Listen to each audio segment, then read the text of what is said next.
Leonardo da Vinci is perhaps one of the most famous figures in human history. His name is synonymous with brilliance, and his work has transcended centuries to become a cornerstone of both artistic and scientific achievement. While most people recognize him as the creator of timeless masterpieces like The Last Supper and Mona Lisa, Leonardo was far more than just an artist. He was a polymath, a visionary who mastered an astonishing range of disciplines. To say that Leonardo da Vinci was a genius would be an understatement, but what truly sets him apart is not just his remarkable works, but his insatiable curiosity and his unyielding quest to understand the world around him. His contributions stretch across art, science, engineering, anatomy, architecture, and beyond, shaping not only his time, but the very fabric of modern thought. The world knows Leonardo primarily as a painter, and rightfully so. The Mona Lisa, with its mysterious smile, continues to captivate millions of viewers each year at the Louvre in Paris. The Last Supper, with its revolutionary approach to perspective and composition, has been dissected by scholars for generations. His iconic Vitruvian Man, a perfect synthesis of human anatomy and geometry, still resonates with people, symbolizing the connection between the human form and the universe itself. These works alone would solidify Leonardo's place in history as one of the greatest artists to have ever lived. However, Leonardo was not content to remain confined to a single discipline. He was far more than the world's greatest artist. He was also an anatomist, an architect, a botanist, a musician, an engineer, a mathematician, an inventor, and a scientist. Each of these roles reveals a different facet of Leonardo's genius and reflects his unique approach to the world. His diverse achievements are a testament to his restless mind, always searching, always asking questions, always seeking to uncover the truths of the world, whether through the lens of art or science. What makes Leonardo's life and work so remarkable is not just the breadth of his expertise, but the way in which he seamlessly integrated different fields of knowledge. His studies in anatomy informed his art, allowing him to create lifelike depictions of the human form that were unrivaled in their time. His work as an engineer led to designs for machines centuries ahead of their time, some of which were never realized, but hinted at the technological innovations that would shape the future. His interest in astronomy drove him to design telescopes long before the likes of Galileo would use them to revolutionize our understanding of the universe. He was a man ahead of his time, and his inventions, drawings, and theories have continued to inspire and intrigue for over 500 years. In fact, many of Leonardo's groundbreaking ideas were not fully appreciated in his own time, nor were they widely recognized until centuries later. His notebooks, filled with sketches, scientific observations, and mechanical designs, remained hidden from the world until long after his death. It's said that Leonardo had more than 13,000 pages of notes documenting everything from the anatomy of the human body to designs for flying machines. Many of his ideas, though never fully realized in his lifetime, would go on to lay the groundwork for modern scientific and technological advancements. Had Leonardo's discoveries been published in his time, there is little doubt that they would have fundamentally altered the course of history much earlier. But Leonardo's influence extended far beyond the confines of his notebooks and inventions. His presence in the courts of Florence and Milan, his interactions with the greatest thinkers of his time, and his role in the cultural and intellectual revolutions of the Renaissance helped shape not only the world of art, but the very foundations of modern Western thought.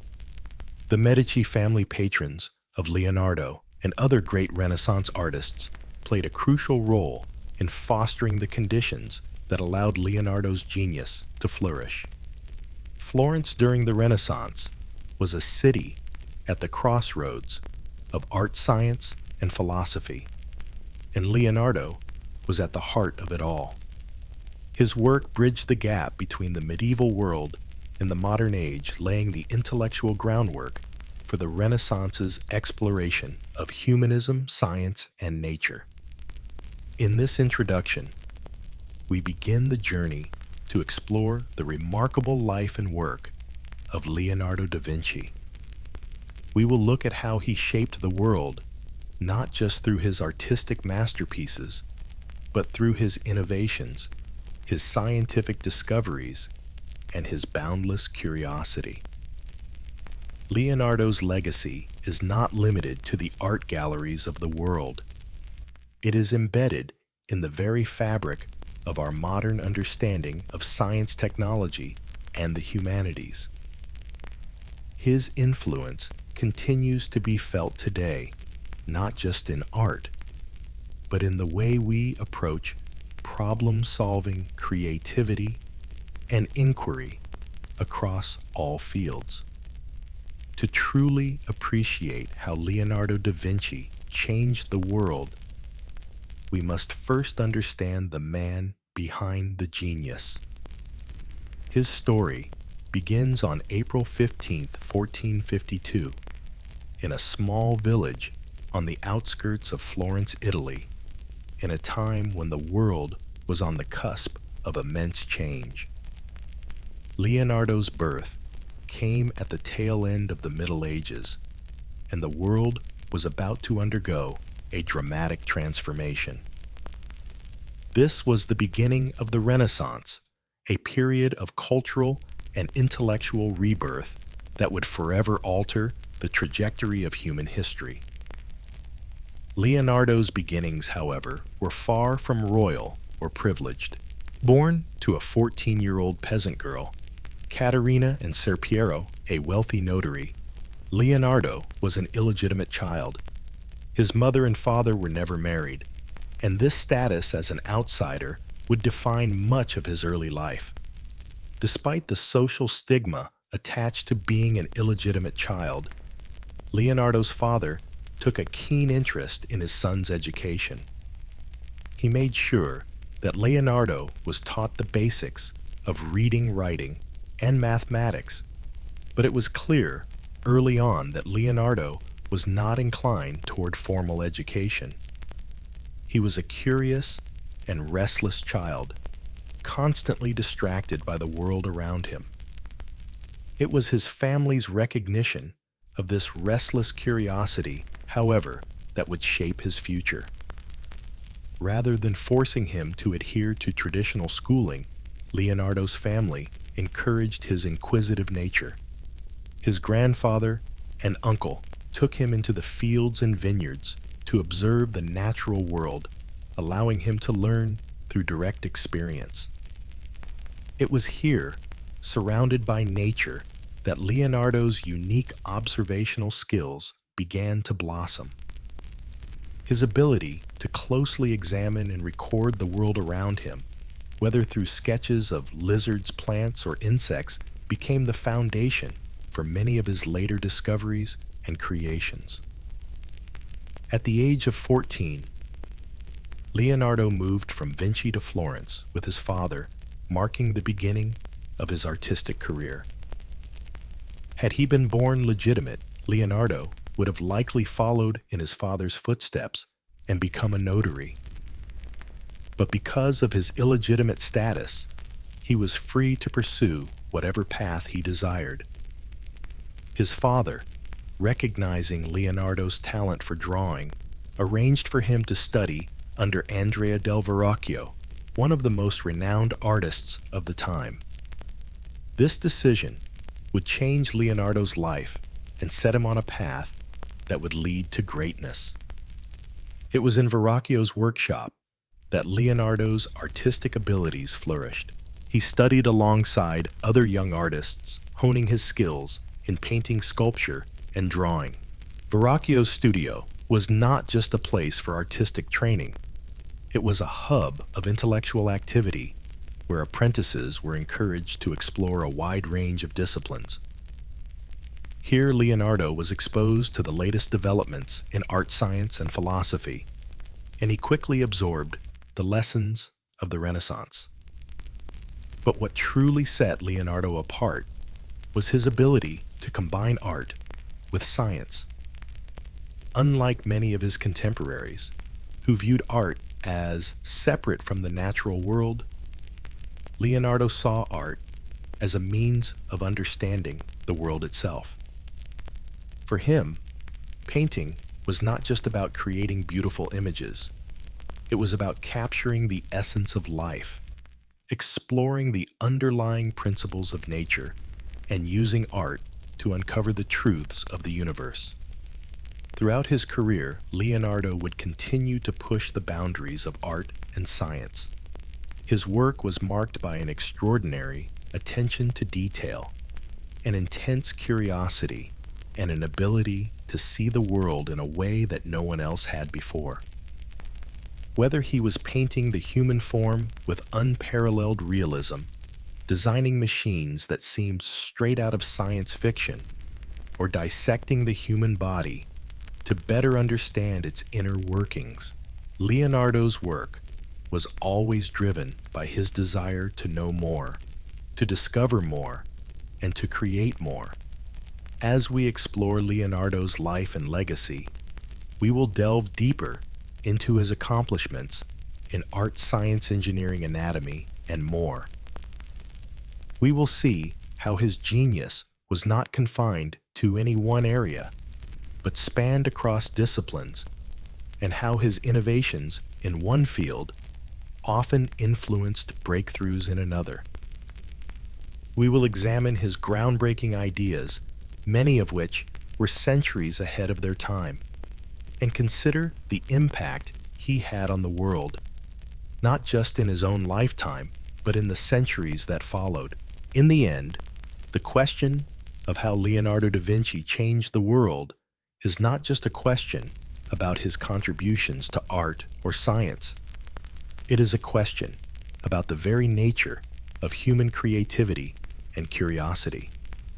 Leonardo da Vinci was not simply a man who left behind a body of work.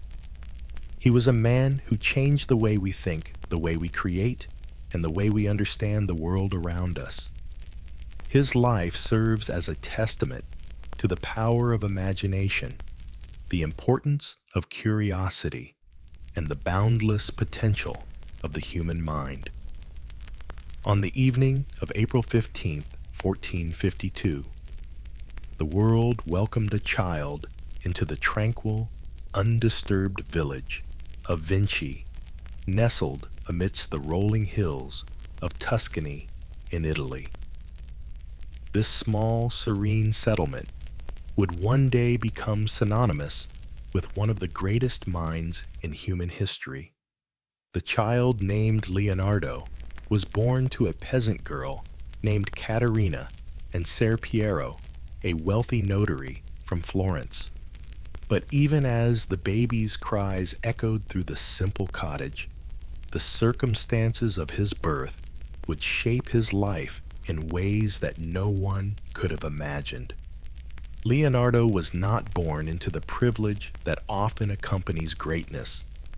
His parents were not married, and as a result, Leonardo was considered illegitimate, a status that would carry its own set of challenges throughout his early years. In a time when lineage and family names held immense importance, being born outside the bonds of marriage placed Leonardo in a unique position. He was neither bound by the expectations placed upon the legitimate children of wealthy men, nor burdened by the responsibilities that might otherwise have fallen on his shoulders. There would be no expectation that he would follow in his father's footsteps and become a notary, a path that might have been his had he been born within the bounds of societal norms. Instead, Leonardo's very existence was free from the conventional constraints of his time, a freedom that would allow his curious mind to flourish in ways no one had ever anticipated. Leonardo's early life was defined by a series of quiet contradictions. Though his father, Ser Piero, was wealthy and influential in Florence, Leonardo was raised in the rural simplicity of Vinci, where he spent his early childhood in the company of his mother. It is said that Leonardo's mother, being young and of humble origins, lacked the resources to provide him with a structured education. But this lack of formal schooling was in its own way a blessing. With no tutors forcing him into the confines of prescribed learning, Leonardo's world was a vast expanse of nature observation and free thought. At the tender age of 4, Leonardo's education took a different turn, for it was his grandfather Antonio and his uncle Francesco who would see to his early instruction. These two men, both intellectuals in their own right, recognized the untapped potential in their young relative and decided to nurture the spark of curiosity that burned brightly within him. They saw perhaps more clearly than anyone else that Leonardo was not a child destined to thrive in the conventional academic environment. Instead, they encouraged his unique gift, his unrelenting curiosity, his power of observation, and his innate ability to draw. Leonardo's education, as untraditional as it was, would lay the foundation for his lifelong fascination with the natural world. Instead of sitting behind a desk in a classroom, Leonardo was sent into the fields and vineyards that surrounded his home. There, in the wild beauty of the Tuscan countryside, he was left to observe nature at its most raw and untamed. It was not the human-made world that held his fascination. It was the birds soaring above the glowing worms, illuminating the dark of night, the wild animals scurrying through the underbrush, and the delicate plants that sprouted in the rich soil. These were the first subjects of Leonardo's ever-curious mind. As he wandered the hillsides, his eyes constantly roving over the textures and shapes of the world around him, Leonardo began to cultivate the skills of a naturalist. He would draw the creatures he encountered, meticulously documenting their forms and behaviors with an accuracy that would astonish even the most dedicated scientists of later centuries. His grandfather and uncle, seeing the fruits of their unconventional education, supported him wholeheartedly, encouraging him to sketch, observe, and question without limitation. Leonardo was not a child whose education could be confined to books and rote learning. His education, in many ways, was a lesson in freedom, a journey that unfolded with each passing day in the wilderness. It is perhaps in this formative period of his life that Leonardo's extraordinary observational skills began to take root. While other children played or studied, Leonardo's gaze was always fixed on the world around him, recording the patterns of nature with an almost feverish intensity. His mind was drawn not just to the things that were visible, but to those deeper, hidden layers of reality that few others saw. Where others might have been content with a simple glance, Leonardo peered deeper, seeking out the hidden mechanisms of nature that others missed. It was during these early years that Leonardo's insatiable curiosity and his ability to see beyond the obvious began to shape the direction of his life. His grandfather and uncle understood the value of cultivating a mind like Leonardo's. They knew that his potential lay in his ability to see the world in ways that others did not, rather than pressuring him to follow a prescribed path or fit into a mold. They allowed him to explore the world on his own terms. The fields and forests became his first university, and the creatures of nature his first teachers. These lessons were not confined to the four walls of a classroom. They were lived, experienced, and felt in the very marrow of his bones. The more he observed, the more he learned, and the more he realized the depth of his own curiosity. In the years that followed, Leonardo's growing interest in drawing and painting would begin to shift his focus from the natural world to the world of art.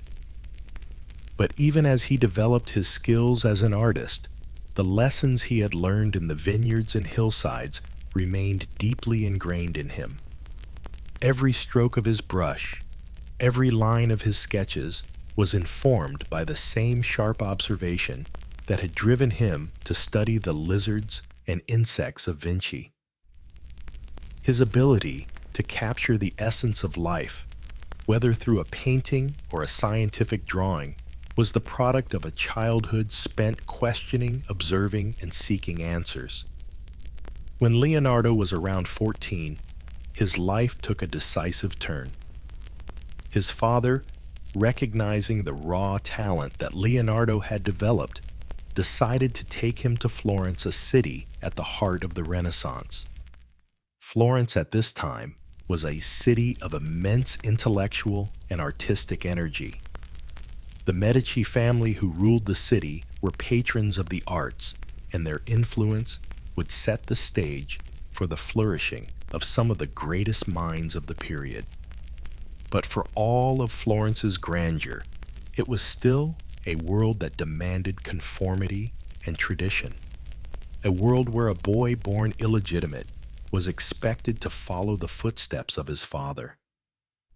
And yet, for all that the world might have expected, Leonardo's journey was just beginning. The move to Florence brought with it new opportunities and challenges. While his father had hopes that Leonardo might one day follow in his footsteps as a notary, Leonardo's heart had already been captured by the world of art.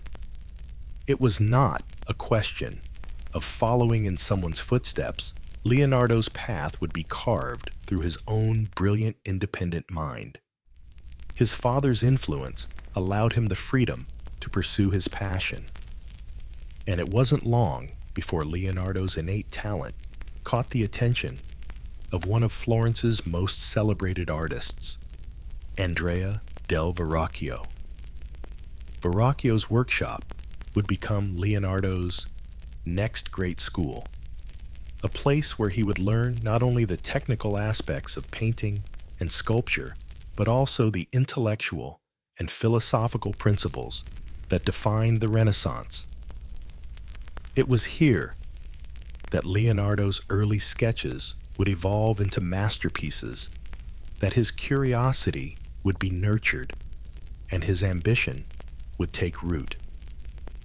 Florence, with its thriving art scene and intellectual vibrancy, would provide the perfect environment for Leonardo to develop into the polymath he was destined to become.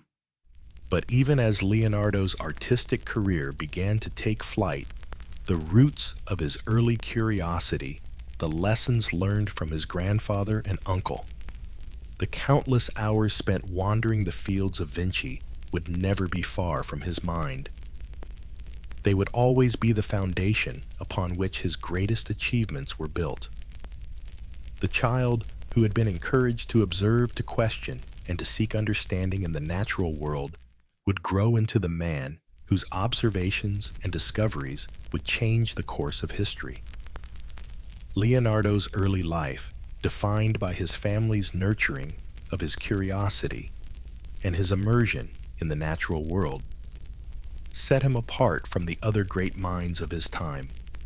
Where others may have been constrained by the formal education of their era, Leonardo's genius lay in his ability to observe the world as it truly was, without filter, without expectation. It was this spirit of inquiry that would drive him to become not just a masterful artist, but one of the most visionary thinkers the world has ever known.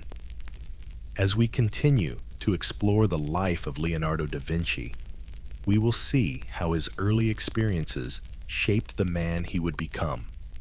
The artist, the scientist, the inventor, the thinker, whose legacy continues to inspire us today. His childhood steeped in the quiet observation of nature and the encouragement of those who saw his potential was only the beginning of what would become one of the most remarkable journeys in the history of human achievement. In the year 1466, when Leonardo was barely 14 years old, his life took a pivotal turn. His father, Ser Piero, recognizing his son's potential, decided that it was time to leave the quiet hills of Vinci and immerse Leonardo in the cultural and intellectual fervor of Florence. The bustling city, a place where the Renaissance was beginning to take full bloom, would prove to be the crucible in which Leonardo's genius was truly forged. Florence, with its vibrant streets teeming with merchants, scholars, and artists, was a city on the verge of greatness, an ideal setting for a young, aspiring mind to grow to observe and to learn. Leonardo's move to Florence marked the end of his rural childhood and the beginning of an extraordinary journey that would reshape the world. At the heart of this new chapter in his life was Andrea del Verrocchio, one of the most respected and influential artists of the time. Verrocchio was not only a master of painting and sculpture, but also a brilliant engineer and inventor traits that would have a profound influence on Leonardo's development. It was through Verrocchio that Leonardo would be introduced to the techniques and philosophies of Renaissance art, and more importantly, the intellectual climate that characterized Florence in this period. Verrocchio's workshop was a bustling hub of activity, a place where artists and apprentices worked side by side, honing their craft and contributing to large-scale works of art. The studio was more than just a place to learn how to paint. It was an environment that encouraged innovation, experimentation, and intellectual collaboration. Verrocchio, known for his technical brilliance and innovation, was a master of many disciplines, and his workshop was where some of the most important artists of the time, including Sandro Botticelli and Pietro Perugino, also trained. It was in this environment that Leonardo would first come into contact with other great minds, whose works and ideas would inspire him for years to come. The apprentices at Verrocchio's studio were not only trained in the traditional methods of painting and sculpture, but they were also encouraged to explore new techniques, ideas, and styles. Verrocchio himself was known for his unorthodox methods, constantly pushing the boundaries of art by experimenting with different mediums and styles. For Leonardo, this was a revelation. Florence was a city where the rules of art and science were being rewritten, and Verrocchio's studio was the perfect place for him to learn, refine, and experiment with the techniques that would later define his own artistic style. Among the many works created in Verrocchio's workshop, one stands out as a turning point for Leonardo's career: the Baptism of Christ, c. 1472.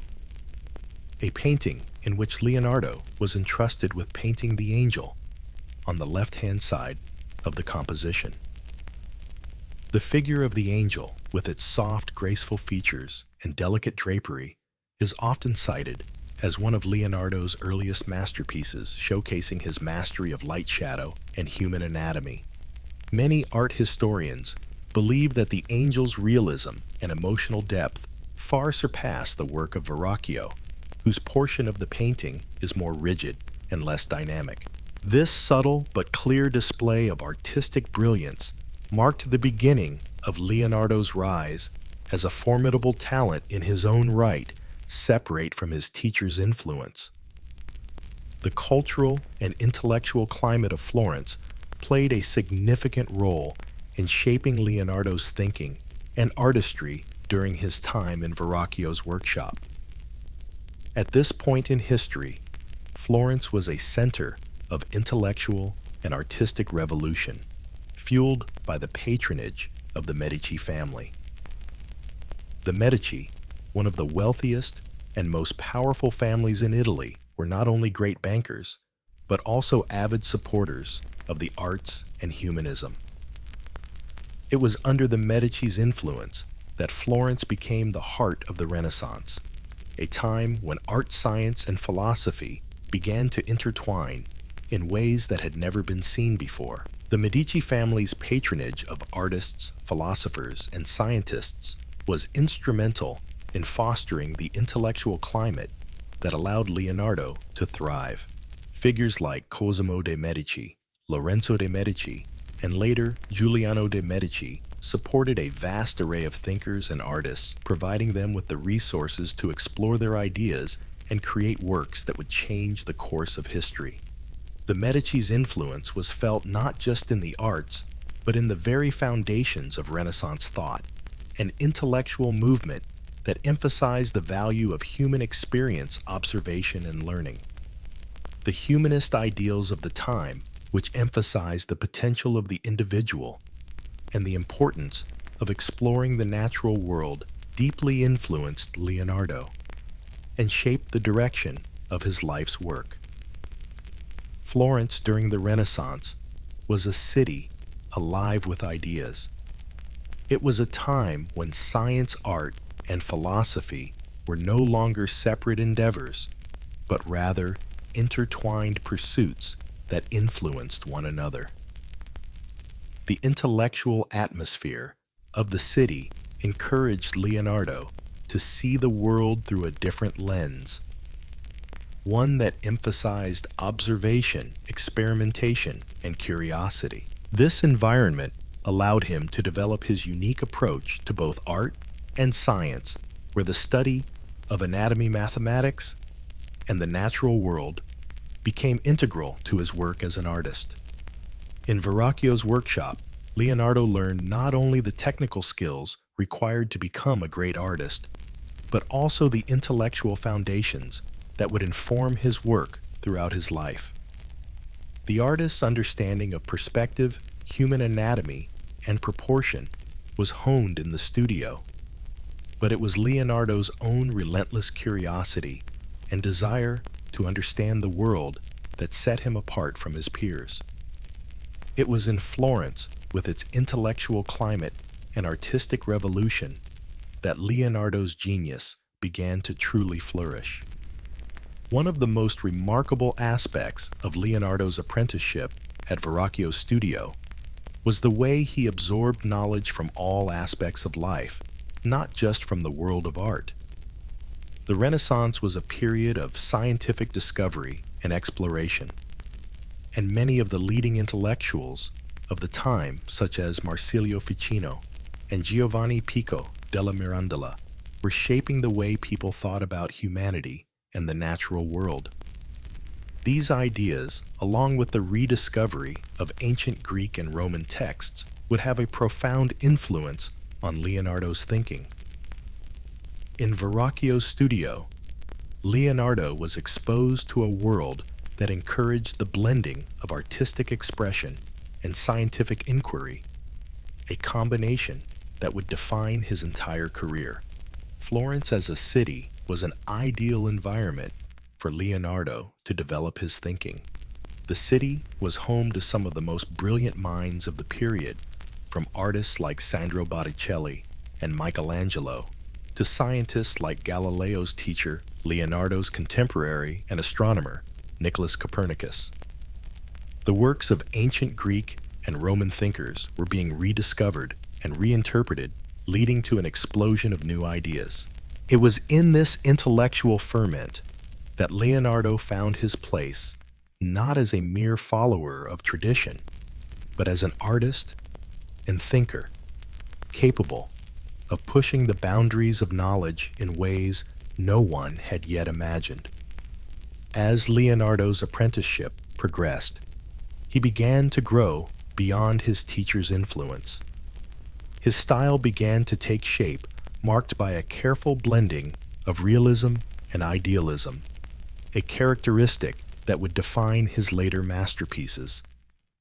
Leonardo's ability to capture the essence of the human form with unprecedented accuracy was coupled with a desire to explore the inner workings of the natural world. He began to conduct dissections studying human and animal bodies to better understand anatomy, which would later influence his art in profound ways. Leonardo's approach to art was fundamentally different from his contemporaries, where others saw the human figure as an object to be rendered beautifully. Leonardo saw it as a living organism to be understood. In addition to his studies of anatomy, Leonardo also immersed himself in the study of light, shadow, and perspective. These technical studies were central to his ability to create realistic three-dimensional figures on a two-dimensional surface. The development of perspective in Renaissance art was revolutionary, and Leonardo's understanding of it allowed him to create works that seemed to transcend the flatness of the canvas. His application of light and shadow, what would later be called chiaroscuro, added depth and realism to his paintings, giving them an emotional and dramatic intensity that set them apart from the work of his contemporaries. As Leonardo's reputation grew, so too did the complexity and ambition of his projects. He began to receive commissions from wealthy patrons and influential individuals in Florence, including the powerful Medici family. These commissions would push him further, expanding his artistic range and allowing him to experiment with new techniques and ideas.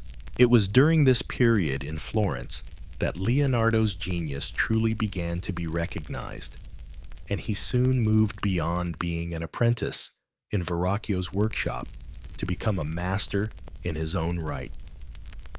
As we continue to explore Leonardo's journey, we will see how his time in Florence and his apprenticeship with Verrocchio laid the foundation for the rest of his remarkable life. This period was crucial not just in developing his artistic skills, but in shaping his view of the world. Leonardo was not just a painter or a sculptor, he was a thinker, a man whose intellectual curiosity and artistic vision led him to make discoveries that would change the course of history. Through his work, he would transform the way we understand the human body, the natural world, and the universe itself. His time in Florence was just the beginning of a journey that would ultimately lead to him becoming one of the most influential figures in the history of art and science. Leonardo da Vinci's journey as an artist was not one defined by sudden flashes of genius, but rather by a series of carefully honed, deliberate steps toward mastery. Each stage of his development, from his early years in Vinci to his apprenticeship under Andrea del Verrocchio in Florence, contributed to the unfolding of his remarkable artistic journey. It was during these formative years that Leonardo began to step out from the shadow of his master and make his mark as an independent artist, gradually discovering the boundaries of his unique talents and exploring new ways to express the world around him. His first solo paintings, though imperfect in places, were monumental steps on the path that would lead him to become one of the most revolutionary figures in the history of art. In many ways, Leonardo's early works were not just paintings. They were expressions of a deep, unyielding curiosity. Even as he first picked up the brush on his own, he could not separate his art from the broader world of science and discovery. His paintings were experiments in light, in anatomy, in perspective, and in human emotion. It was this fusion of artistic skill and scientific inquiry that would come to define Leonardo's genius and set him apart from his peers. By 1472, at the age of 20, Leonardo was already making a name for himself in Florence's competitive art world. He was inducted into the Guild of St. Luke, the professional association for artists, confirming his status as a master. Yet even at this stage, he had not yet embarked on a fully independent career. He continued to work under the guidance of Verrocchio, participating in various projects and gradually carving out a space for himself within the artistic landscape of Florence. But as his technical abilities matured, so too did his desire to break free from the constraints of his master's workshop and forge his own path. The first true glimpse of Leonardo's genius emerged with his creation of the Baptism of Christ, a painting that would serve as a pivotal moment in his artistic evolution. It was a commission that required a young artist to demonstrate not only technical ability, but also the nascent emotional depth that would define much of Leonardo's work. This painting, executed in collaboration with his master Verrocchio, would eventually become one of the earliest examples of Leonardo's ability to transcend the confines of traditional religious art. Leonardo was entrusted with painting the figure of the angel that accompanies Christ, and this single figure would prove to be a showcase of his emerging talent. In the Baptism of Christ, the angel's graceful posture and delicate features are rendered with a level of detail that was almost unheard of at the time. The angel's wings, so delicately feathered and intricately modeled, were painted with such precision that they almost seemed to flutter in the air. This angel's realism, the way her form appears to emerge from the canvas with lifelike presence, sets her apart from the more stylized and formal figures surrounding her.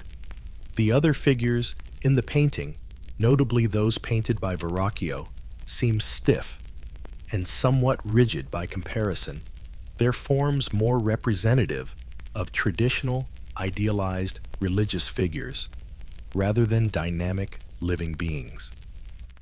It is in the angel that Leonardo's early mastery of light and shadow becomes evident, the soft gradation of tones in her face and wings, giving her a three-dimensional, almost tangible quality. This contrast between the angel and the surrounding figures reveals the growing tension between Leonardo and the traditional norms of art in Florence. Where other artists of the time focused on achieving idealized representations of divine beauty, Leonardo sought to capture the complexity and realism of human emotion. His angel is not merely a celestial being hovering in ethereal serenity, but a fully realized figure with depth, expression, and movement. It is a first hint at the realism and psychological insight that would come to define his work, from the Last Supper to the enigmatic smile of Mona Lisa. It was this early display of innovation, the sense of life and movement that permeated the figure of the angel, that marked Leonardo as an artist who was not content to merely follow tradition.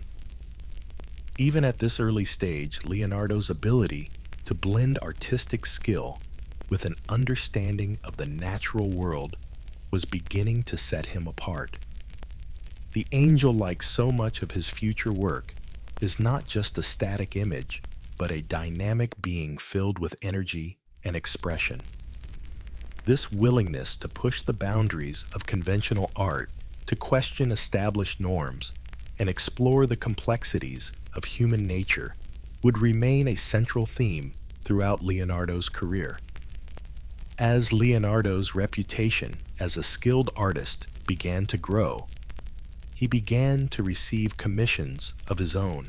These commissions were a testament not only to his growing artistic abilities, but also to the recognition he was receiving from the influential patrons of Florence. One of his earliest independent works was the Annunciation, a painting he began in 1472, just a year after joining the Guild of St. Luke.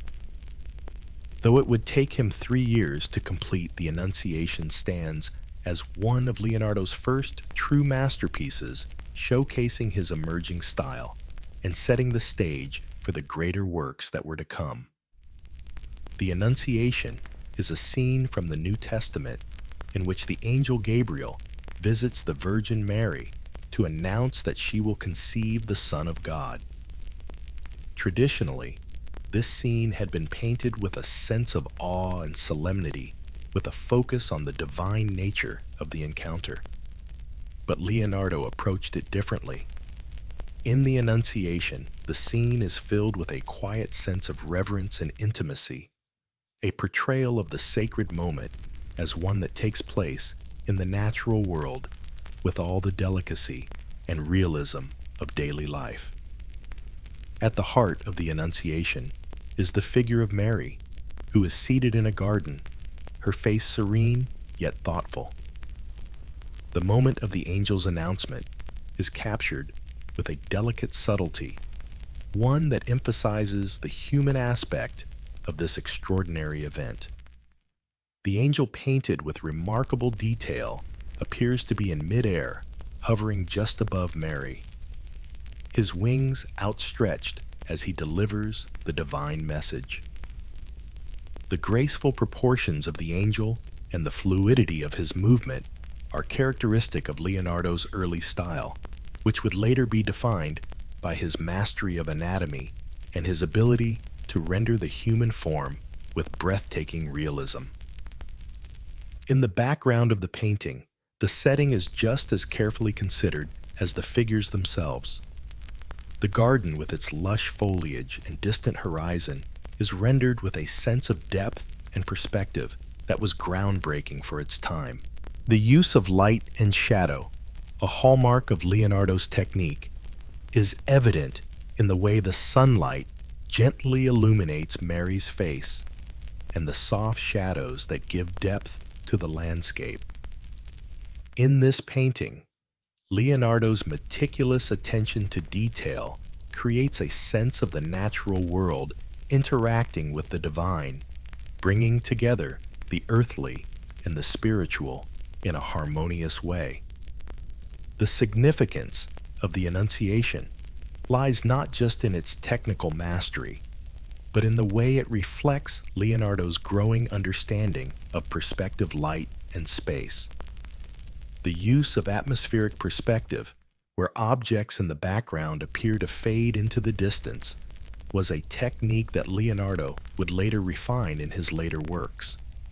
But it is his ability to bring life and emotion to the figures that elevates the Annunciation above the works of his contemporaries. The Virgin Mary, for example, is not merely a passive figure in the scene, but a woman with a quiet intensity. A woman who listens, who thinks, and who absorbs the magnitude of the angel's message.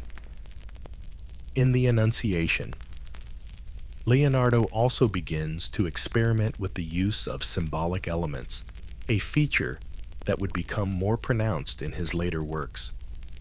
The lily that Mary holds in her hands, a symbol of purity, and the Virgin's divine nature is rendered with the same precision and care as the human figures, imbuing the scene with a deep sense of meaning.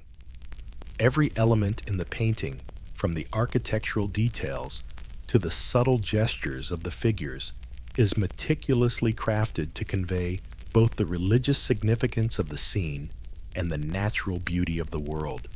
The Annunciation also marks a turning point in Leonardo's development as an artist, because it reveals his growing desire to move beyond the traditional religious iconography of the time.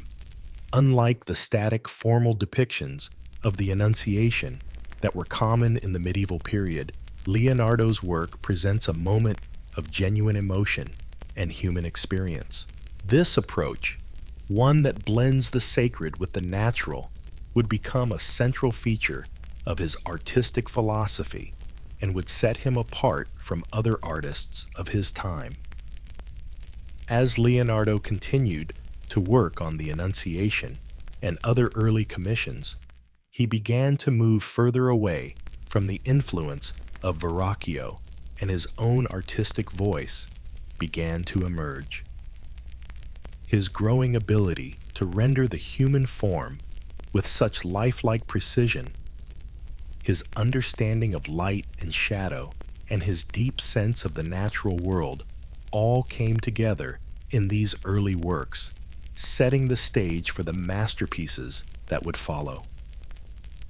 The significance of Leonardo's early paintings, including the Baptism of Christ and the Annunciation, lies not just in their technical brilliance, but in their innovative approach to art. Where others sought to represent the world in idealized terms, Leonardo sought to understand it, to capture not just its outward appearance, but its inner essence. In his hands, art became a way of exploring the world, a way of combining science and creativity to create something that was not just beautiful, but true. These early masterpieces also reflect the growing recognition of Leonardo's talent within the artistic community of Florence. His skill was no longer limited to the confines of Verrocchio's workshop. He was now a fully independent artist, ready to face the challenges and opportunities that awaited him in the world of Florence's competitive art market. With each new commission, his reputation grew, and soon he would become one of the most sought-after artists of his time. As Leonardo's journey continued, his works would become more ambitious, more complex, and more profound. But it was in these early paintings, with their quiet emotional depth and technical innovation, that the seeds of his genius were first sown. Each stroke of his brush, each careful study of light, shadow, and human form was a step toward the greatness that would define his legacy as one of history's most remarkable artists. As Leonardo da Vinci's artistic career began to bloom in the intellectual and cultural heart of Florence, the seeds of his personal life, both public and private, began to emerge. His reputation as an artist grew with every new commission, but so too did the complexities of his personal life, marked by the same intrigue and ambiguity that surrounded his artistic endeavors. Like many great figures in history, Leonardo's journey was not without its controversies, and the shadows of his private world cast as much fascination as the luminous strokes of his genius. The year 1476 marked a turning point in Leonardo's life, one that would haunt him for years to come. At the age of 24, Leonardo found himself accused of a serious crime, sodomy.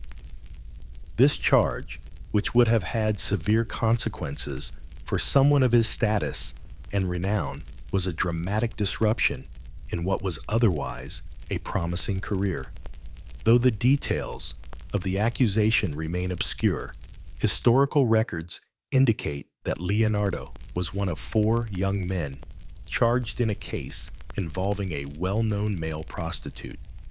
The charges were ultimately dropped due to a lack of evidence, but the mere fact of the accusation left a stain on Leonardo's reputation in the eyes of the public and the authorities. Sodomy in Renaissance Florence was a crime that could result in excommunication, imprisonment, and even execution, depending on the circumstances. Such accusations were not taken lightly, especially for someone like Leonardo, who was becoming known not only for his brilliance, but for his considerable social standing among the artistic elite. The charges were dismissed, but the incident left an indelible mark on his life, and it is believed to have influenced the course of his personal relationships and future career. Though Leonardo's sexuality has been the subject of much speculation, little concrete evidence exists to support any definitive conclusions. Some modern scholars suggest that Leonardo may have been gay, based on his close relationships with male assistants such as Salai and Francesco Melzi, as well as his lack of any recorded romantic relationships with women. His journals and personal notes, which were written in a style that made them partially unintelligible to others, contain moments of introspection that seem to allude to personal struggles. But there is no definitive proof of Leonardo's sexuality. The accounts of his interactions with his assistants and apprentices, especially Salai, who spent over 20 years in Leonardo's service, provide the basis for much of the speculation. Salai, who was known for his mischievous nature and troubled history, was said to have had a tempestuous relationship with Leonardo marked by both affection and conflict. His nickname, Little Devil, was an indication of the troubled yet possibly intimate dynamic they shared, with some historians positing that Leonardo's relationship with Salai may have been more than purely professional. However, while much has been written about the personal lives of historical figures like Leonardo, it is important to remember that the true nature of their private experiences is often shrouded in mystery. What is clear, however, is that Leonardo's personal struggles, whatever they may have been, did not define or overshadow his genius. In fact, it is perhaps the ambiguity of his personal life that adds to the mystique of his character, allowing future generations to focus on his ideas and creations rather than any one aspect of his identity. While his personal life may have been filled with complexity, Leonardo's career continued to rise steadily. One of his first major independent commissions came in 1478 with the painting of Ginevra da Vinci, the daughter of a wealthy Florentine merchant. This portrait is one of Leonardo's earliest commissioned works and marks a significant moment in his evolution as an artist. Ginevra da Vinci is a portrait of remarkable subtlety, capturing the young woman's beauty in a way that was both realistic and deeply expressive. Her gaze, though serene, is far from passive, suggesting a deeper psychological depth, an early glimpse into Leonardo's ability to convey the inner workings of his subjects' minds through the simple act of portraiture. In this work, Leonardo's masterful use of light and shadow, the technique known as chiaroscuro, begins to emerge. The soft transitions of light across Ginevra's face, the nuanced portrayal of her hands, and the delicate rendering of the background all showcase the depth of his skill as a portrait artist. Leonardo was not just painting a face. He was revealing the very soul of his subject. The background of the painting, with its atmospheric depiction of a landscape, is just as meticulously rendered, creating a sense of depth that draws the viewer's eye into the scene. The portrait, like so many of Leonardo's works, blends the technical mastery of the artist with an emotional and psychological depth that transcends mere likeness. Ginevra da Vinci was not only a milestone in Leonardo's career as a portrait artist, but also a reflection of the changing tastes of the time. The Renaissance was a period of significant cultural shift, and artists were increasingly being asked to move beyond traditional religious themes and focus on more personal, human subjects. Portraiture, once a genre reserved for the wealthy elite, was becoming a way for individuals to present themselves to the world not just as a reflection of their physical appearance, but as a manifestation of their social status, personality, and inner character. In this context, Leonardo's portrayal of Ginevra marked a step toward the psychological realism that would characterize much of his later work.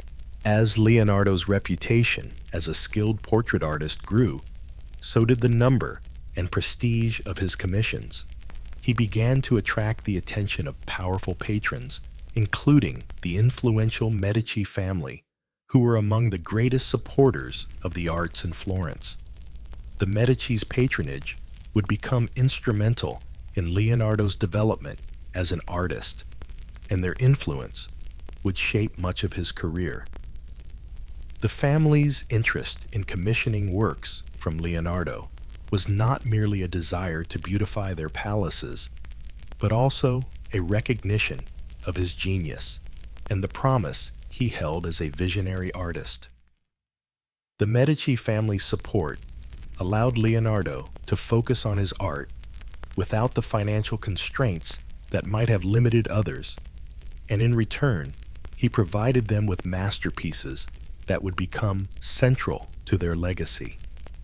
In addition to his work for the Medici family, Leonardo's growing reputation led to commissions from the Duke of Milan, Ludovico Sforza, and other noble patrons. It was during this period that Leonardo would begin to work on some of his most famous projects, including The Last Supper, a monumental fresco that would cement his place in art history. But before embarking on these grand undertakings, Leonardo continued to refine his artistic vision through smaller commissions and personal projects. During this time, Leonardo also continued his studies in anatomy, engineering, and mechanics, which would feed into his artistic projects. His studies of human anatomy in particular would have a profound effect on his art.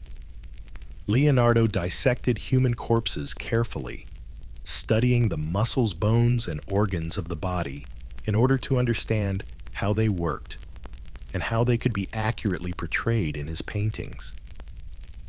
This knowledge of anatomy would allow him to create figures that were not only lifelike, but also infused with a sense of movement and vitality. His attention to detail and his insistence on scientific accuracy in his art set him apart from his contemporaries and elevated him to a level of mastery that few could match. Despite his success and growing fame, Leonardo's personal life remained an enigma. He was known to be a solitary figure, dedicating much of his time to his work and studies. He never married and had few known romantic relationships, preferring instead to focus on his art and intellectual pursuits. His relationships with his assistants and apprentices were often described as intense, and it is believed that some of them may have been more than just professional.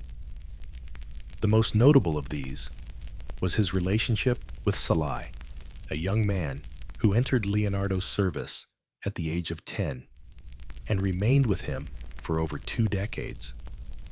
Salai, who was known for his mischievous behavior and troublesome nature, became one of the central figures in Leonardo's personal life. It is believed that Salai may have served as the model for several of Leonardo's works, including the enigmatic Saint John the Baptist and Bacchus, 2 of the artist's later paintings.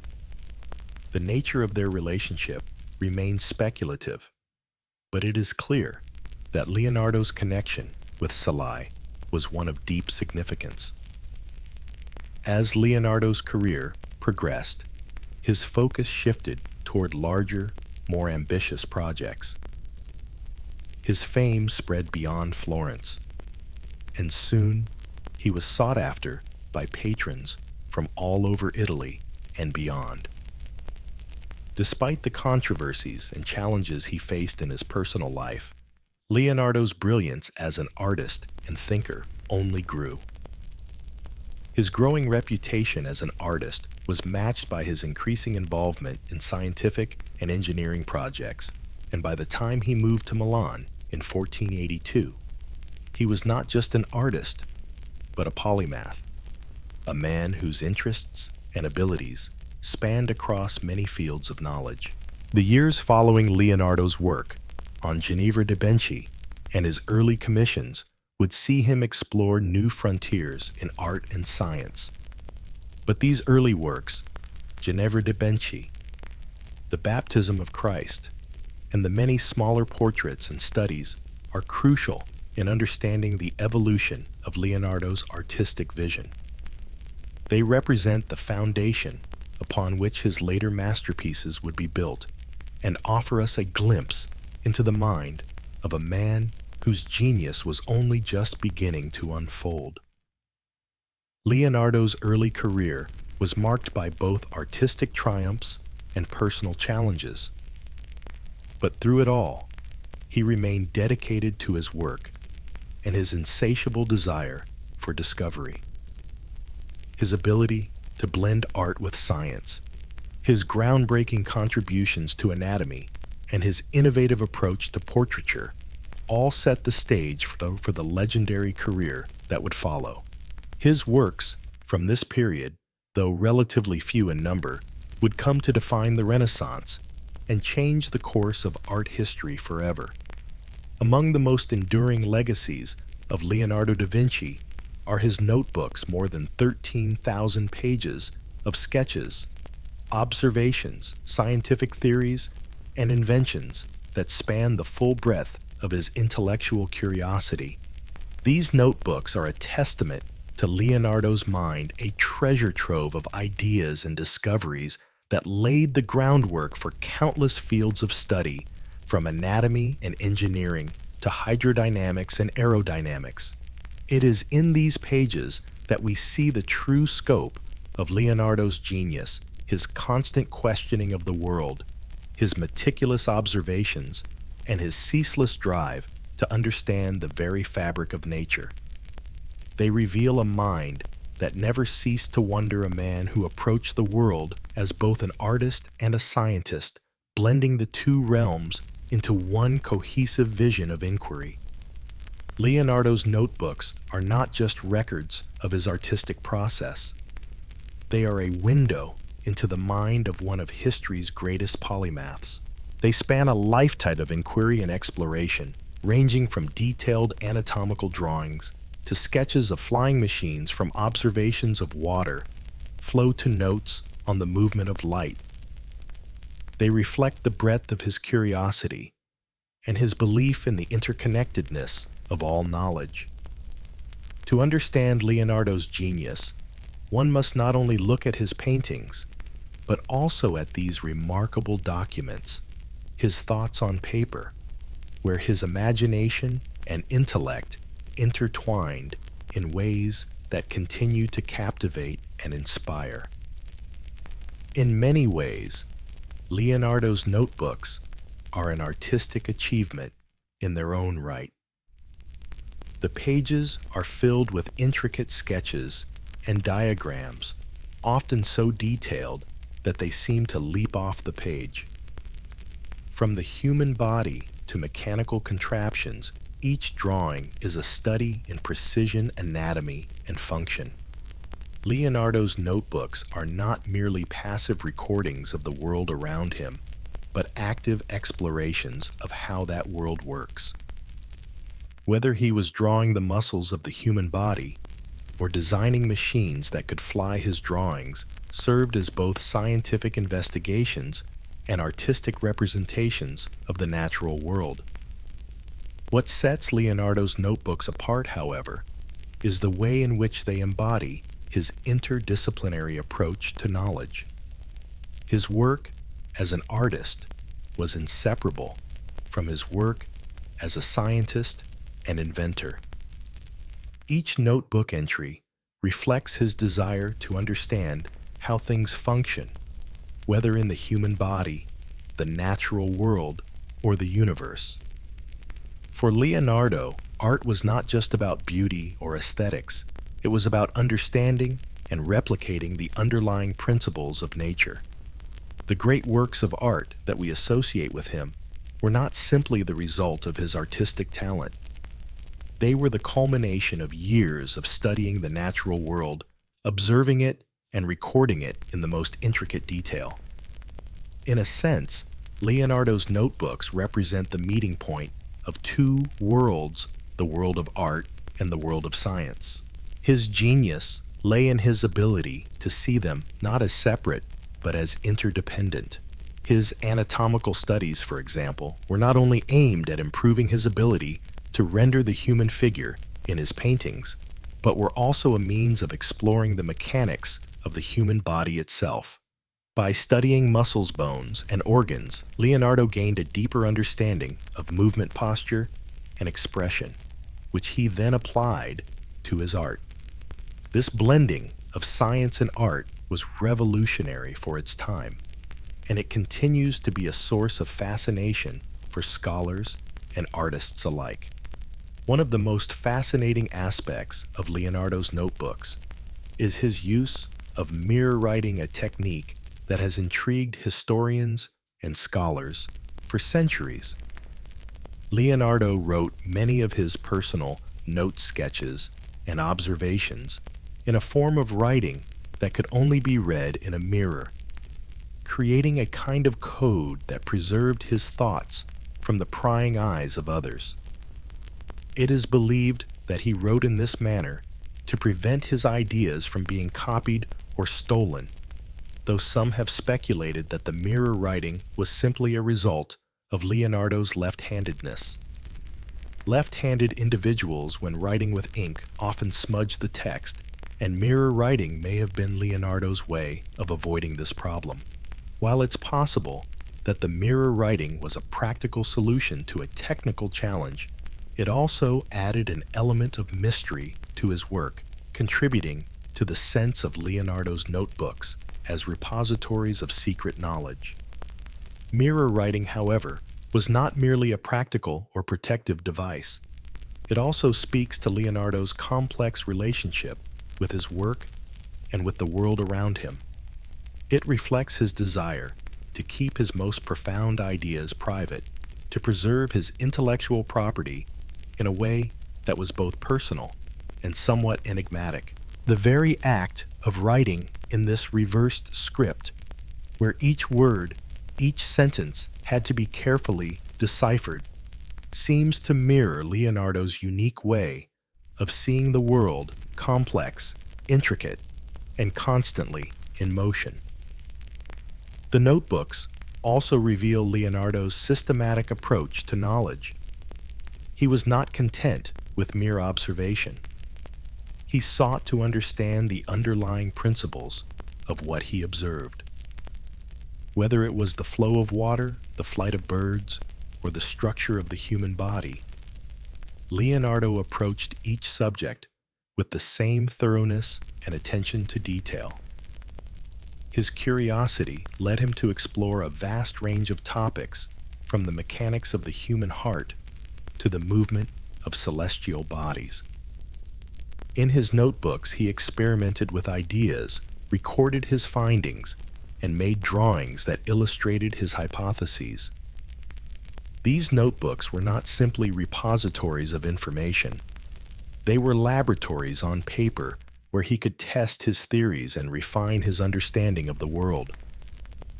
One of the most famous of Leonardo's notebooks is the Codex Leicester, a collection of writings and sketches that showcase his scientific genius. The Codex Leicester is a document of extraordinary importance containing some of Leonardo's most groundbreaking ideas on water geology and the movement of the stars.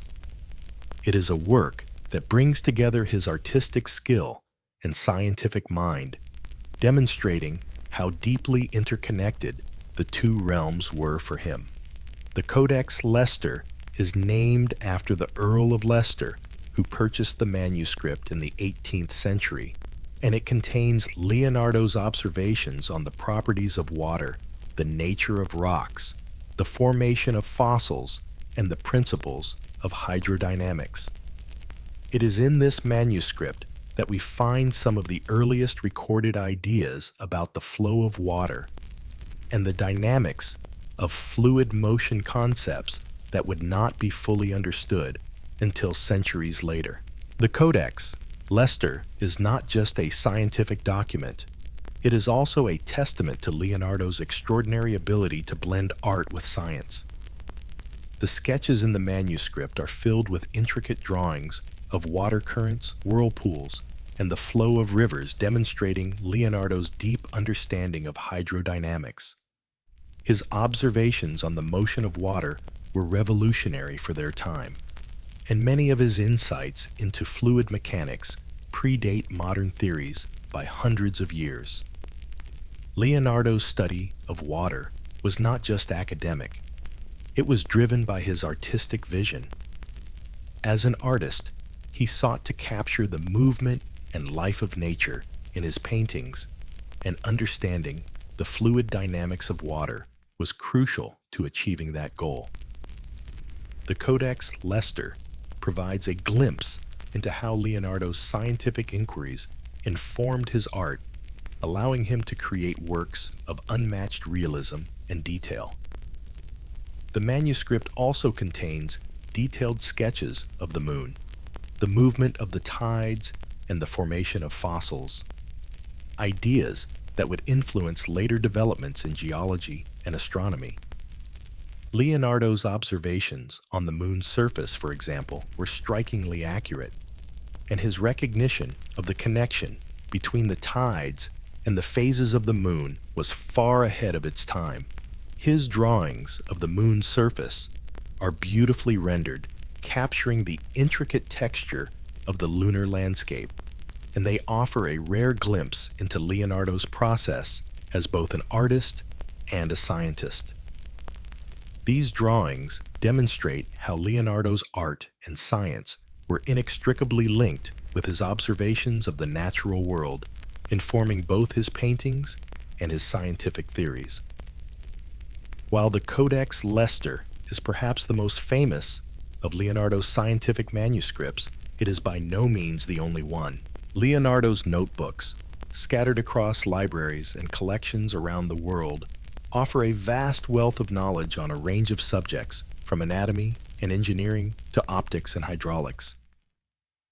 These manuscripts contain his observations on everything from the mechanics of the human body to the construction of flying machines, demonstrating his insatiable curiosity and his drive to understand the natural world.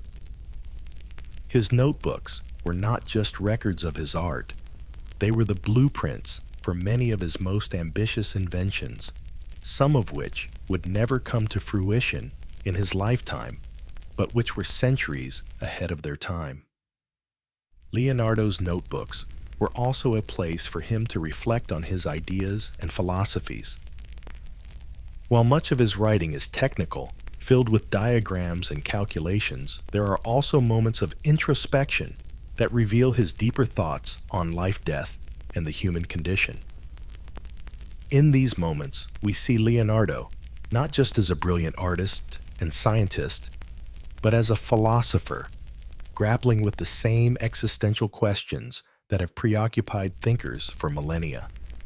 His notebooks reveal a man who was not content with surface-level knowledge, but who sought to understand the underlying truths of existence. In many ways, Leonardo's notebooks are his most personal legacy. They are a direct window into his mind, a place where his genius was allowed to roam free, unencumbered by the demands of patrons or the constraints of time. Through his notebooks, we can trace the evolution of his thoughts, his ideas, and his innovations. They are not just a record of his work, but a testament to the way in which his mind operated constantly, observing, constantly questioning, and constantly searching for answers. As we look back on Leonardo's contributions, it is clear that his notebooks represent more than just a collection of drawings and notes. They are the embodiment of his relentless pursuit of knowledge, a reflection of his desire to understand the world and to push the boundaries of what was possible. Leonardo da Vinci was not only one of the greatest artists of all time, he was also one of the most remarkable minds to have ever lived, and his notebooks continue to inspire and captivate us to this day. His genius captured in the pages of these manuscripts is a legacy that transcends time, offering a glimpse into the mind of a man whose curiosity and creativity changed the world. Leonardo da Vinci is often celebrated for his artistic masterpieces, but his genius extended far beyond the canvas. His work as a painter, sculptor, and architect was groundbreaking. Yet another facet of his multifaceted genius was his deep and abiding interest in engineering and mechanics. Leonardo, with his insatiable curiosity and boundless imagination, was not merely an artist. He was also a visionary inventor and an engineer, a man who sought to understand, and in many ways, to reshape the world around him. Among the many realms of human knowledge that Leonardo sought to explore, none was more ambitious or fraught with moral and practical complexities than military engineering. Though renowned for his contributions to art and science, Leonardo also turned his attention to the design of war machines, innovative devices intended to change the way warfare was waged. His notebooks are filled with sketches and blueprints for machines of destruction, some of which were to become icons of engineering imagination, while others, sadly, would remain mere dreams never to see the light of day. Leonardo's interest in military engineering was not born of a desire for conflict or conquest. It was rooted in his fascination with mechanics and the dynamics of motion. To Leonardo, every device, whether it was a painting or a war machine, was an expression of the natural forces that governed the world. His designs for war machines were no exception. They were conceived not just as tools of violence, but as intricate systems of mechanical precision, embodying the same principles of physics and anatomy that underpinned his artistic creations. One of the most famous of these war machines was the armored vehicle often referred to as the tank. The design drawn by Leonardo in 1485 was revolutionary for its time. The vehicle was conceived as a large mobile fortress designed to protect soldiers while they advanced across the battlefield. Shaped like a turtle's shell, the armored vehicle was intended to be propelled by men turning cranks inside, which would drive a set of wheels that moved the machine forward. The outer surface was to be made of tough interlocking metal plates, which would shield the occupants from enemy fire. The design was extraordinary in its ambition, envisioning a machine that could move across rough terrain while providing shelter from attacks. However, despite its innovative nature, the armored vehicle's design had several flaws that prevented it from becoming a practical reality. Most notably, the vehicle's reliance on manual power to move it forward made it unfeasible for the time. The design was too heavy and cumbersome to be powered by human strength alone, and the metal plates, while offering protection, would likely have been too cumbersome to move effectively in battle. Even if built, the vehicle would have struggled to perform as intended, highlighting the gap between Leonardo's visionary ideas and the technological limitations of his era. Nonetheless, the armored vehicle is a prime example of Leonardo's engineering ingenuity. It was not merely a vehicle for war, it was a testament to his deep understanding of mechanics, physics, and the human body. The design of the vehicle, with its cranks and gears, was an early exploration of the potential for mechanized movement, a concept that would eventually be realized centuries later with the advent of motorized vehicles and tanks. In many ways, Leonardo's armored vehicle can be seen as a precursor to the modern tank, a visionary idea that would only be possible in the 20th century. Another of Leonardo's notable war machine designs was his crossbow, a formidable and powerful weapon designed for use in battle. While crossbows had been in existence for centuries by the time Leonardo began working on his design, his version was far more advanced than anything seen before. His crossbow was to be operated by a crank mechanism which would allow it to fire with greater precision and force than traditional hand-drawn crossbows. The crank, which would be turned to tension, the bowstring was designed to make the weapon easier to load and fire, allowing soldiers to fire more rapidly and with greater accuracy. The crossbow design was just one example of how Leonardo's mind worked in tandem with the practical needs of warfare. His sketches show a keen understanding of the principles of tension and force, and his designs for the crossbow reflect his ability to combine these principles with his artistic flair. The weapon was not just a tool of war. It was a machine carefully designed with the same precision and attention to detail that characterized his art.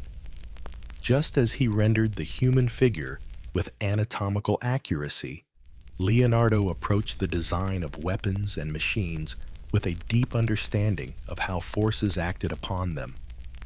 His crossbow, though never built, was an advanced and visionary design that foreshadowed the development of modern artillery.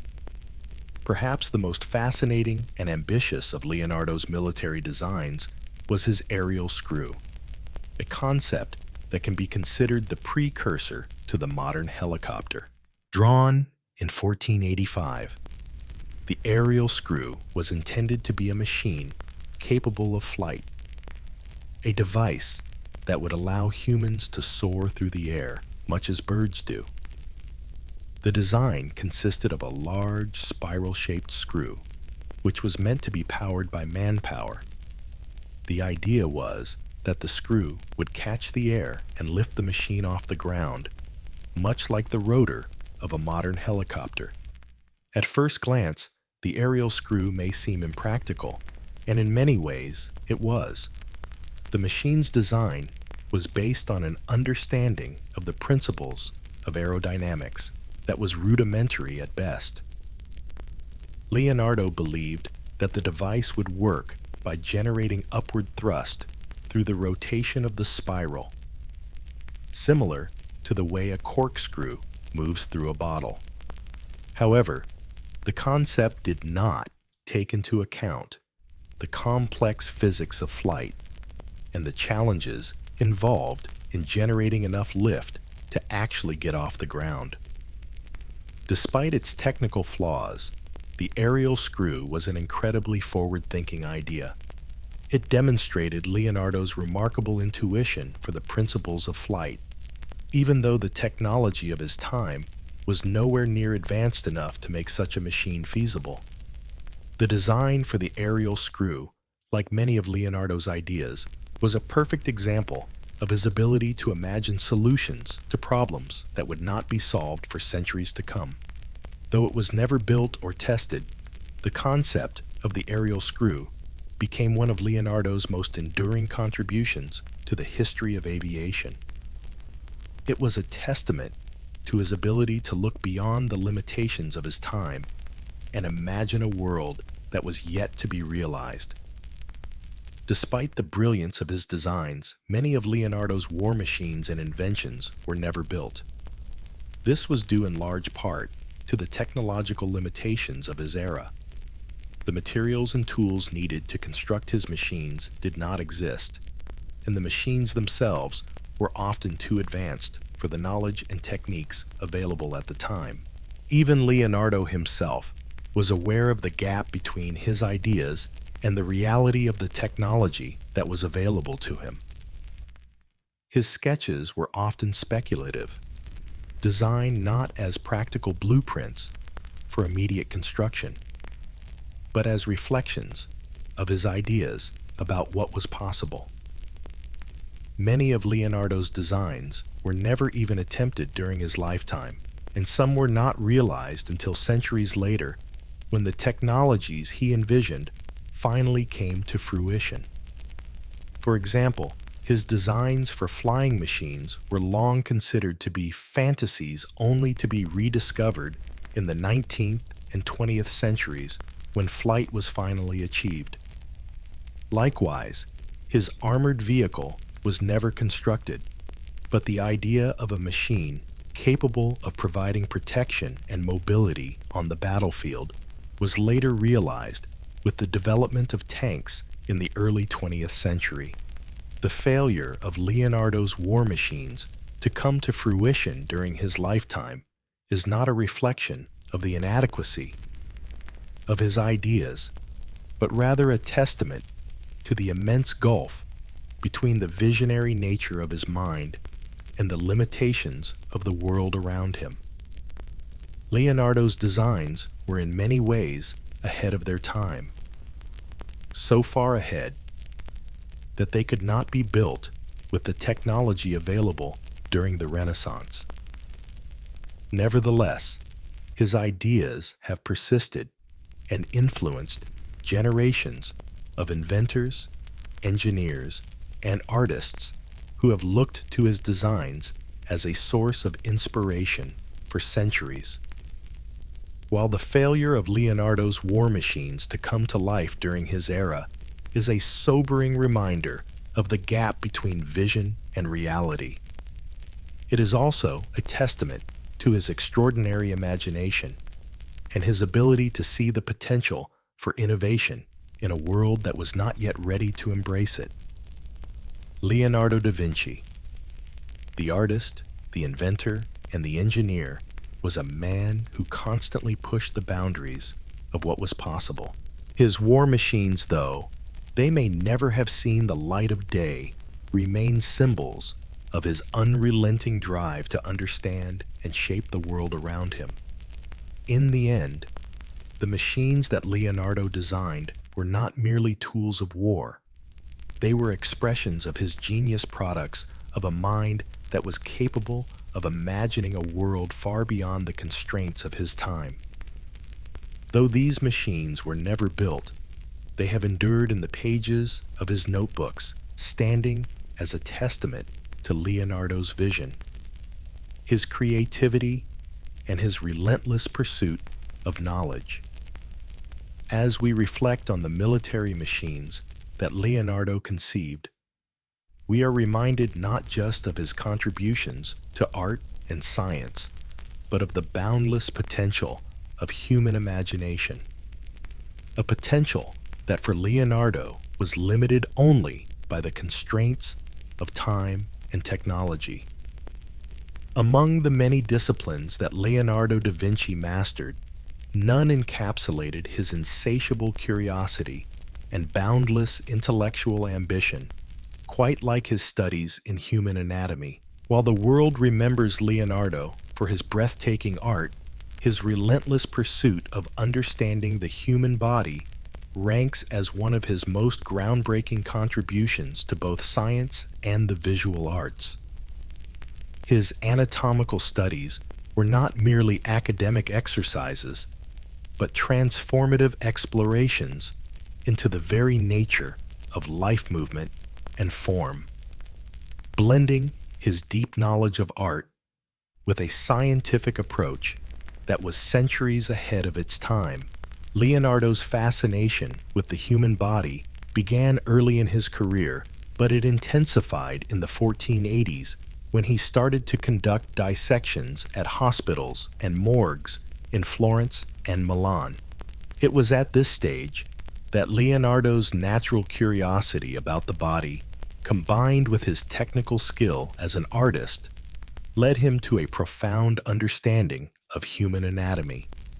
For Leonardo, understanding the internal structures of the body was essential to capturing the lifelike dynamic quality that he sought in his art.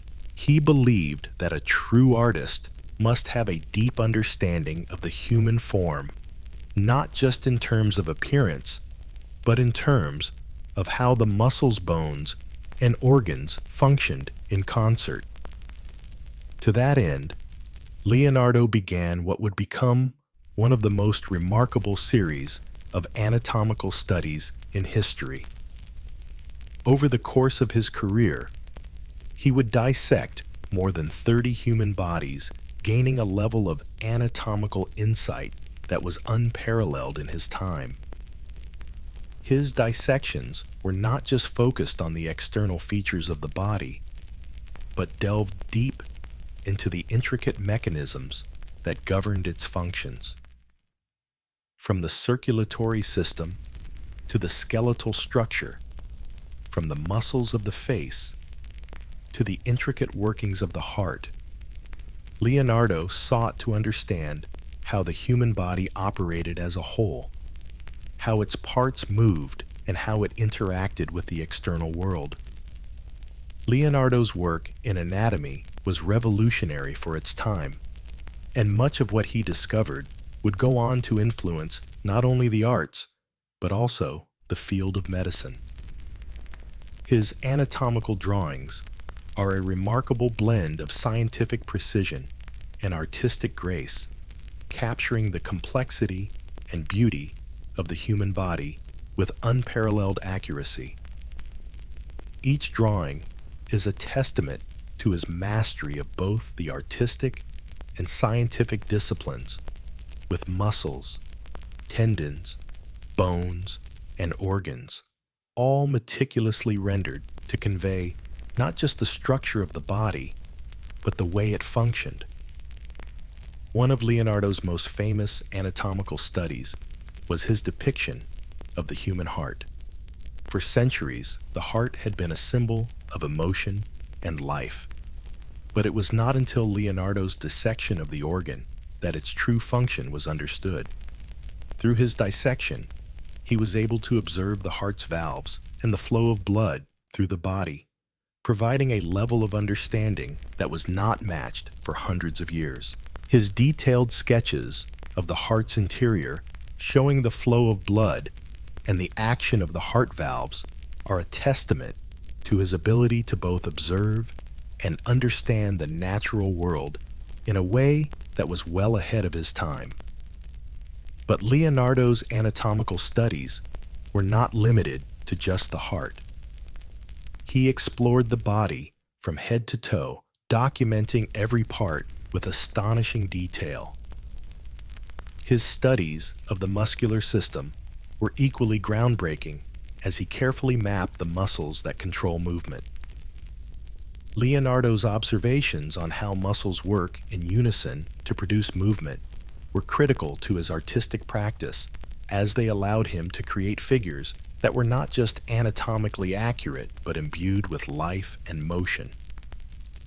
His drawings of the human face, capturing every expression, wrinkle, and muscle, are among the most remarkable in the history of art. Leonardo's ability to capture the nuances of human emotion was deeply rooted in his understanding of anatomy, as he knew that every smile, every frown, every twitch of the eyelid had a corresponding muscle movement beneath the skin. Leonardo's understanding of the body also extended to its skeleton, which he studied with the same meticulous attention to detail. His drawings of the human skeleton reveal a deep understanding of the bones and joints that form the framework of the body. Through his dissections, Leonardo was able to understand how the bones fit together and how they allowed for movement. He even went so far as to study the effects of aging on the human skeleton, noting how the bones become more brittle and less flexible as a person ages. This level of understanding of the skeletal system was extraordinary for its time, and it allowed Leonardo to create figures that were not only anatomically accurate, but also lifelike in their proportions and movement.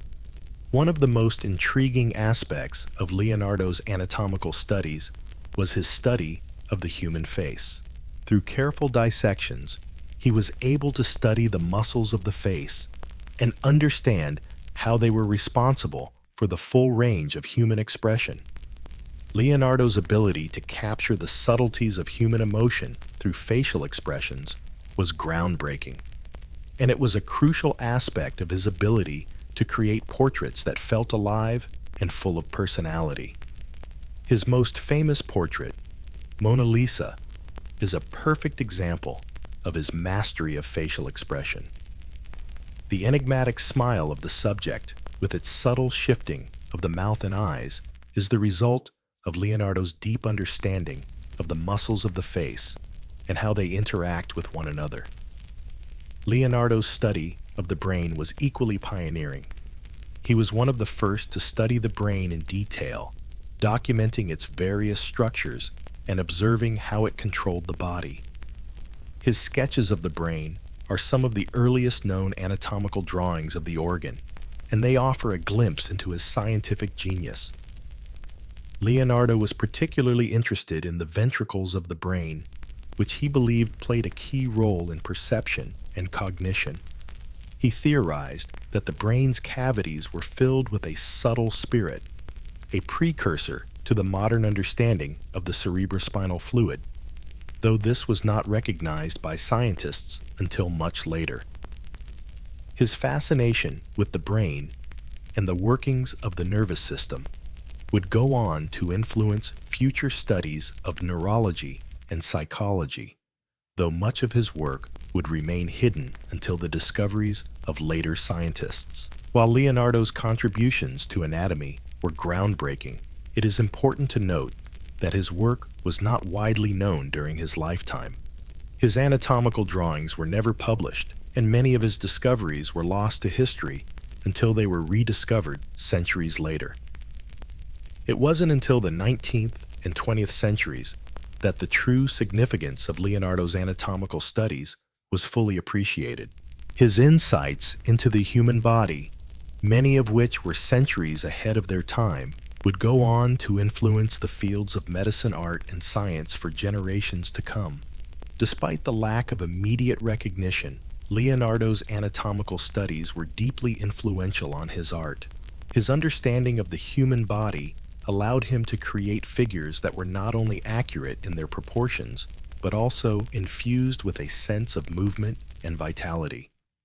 His detailed studies of anatomy provided the foundation for the realistic portrayal of the human form, which would become a hallmark of Renaissance art.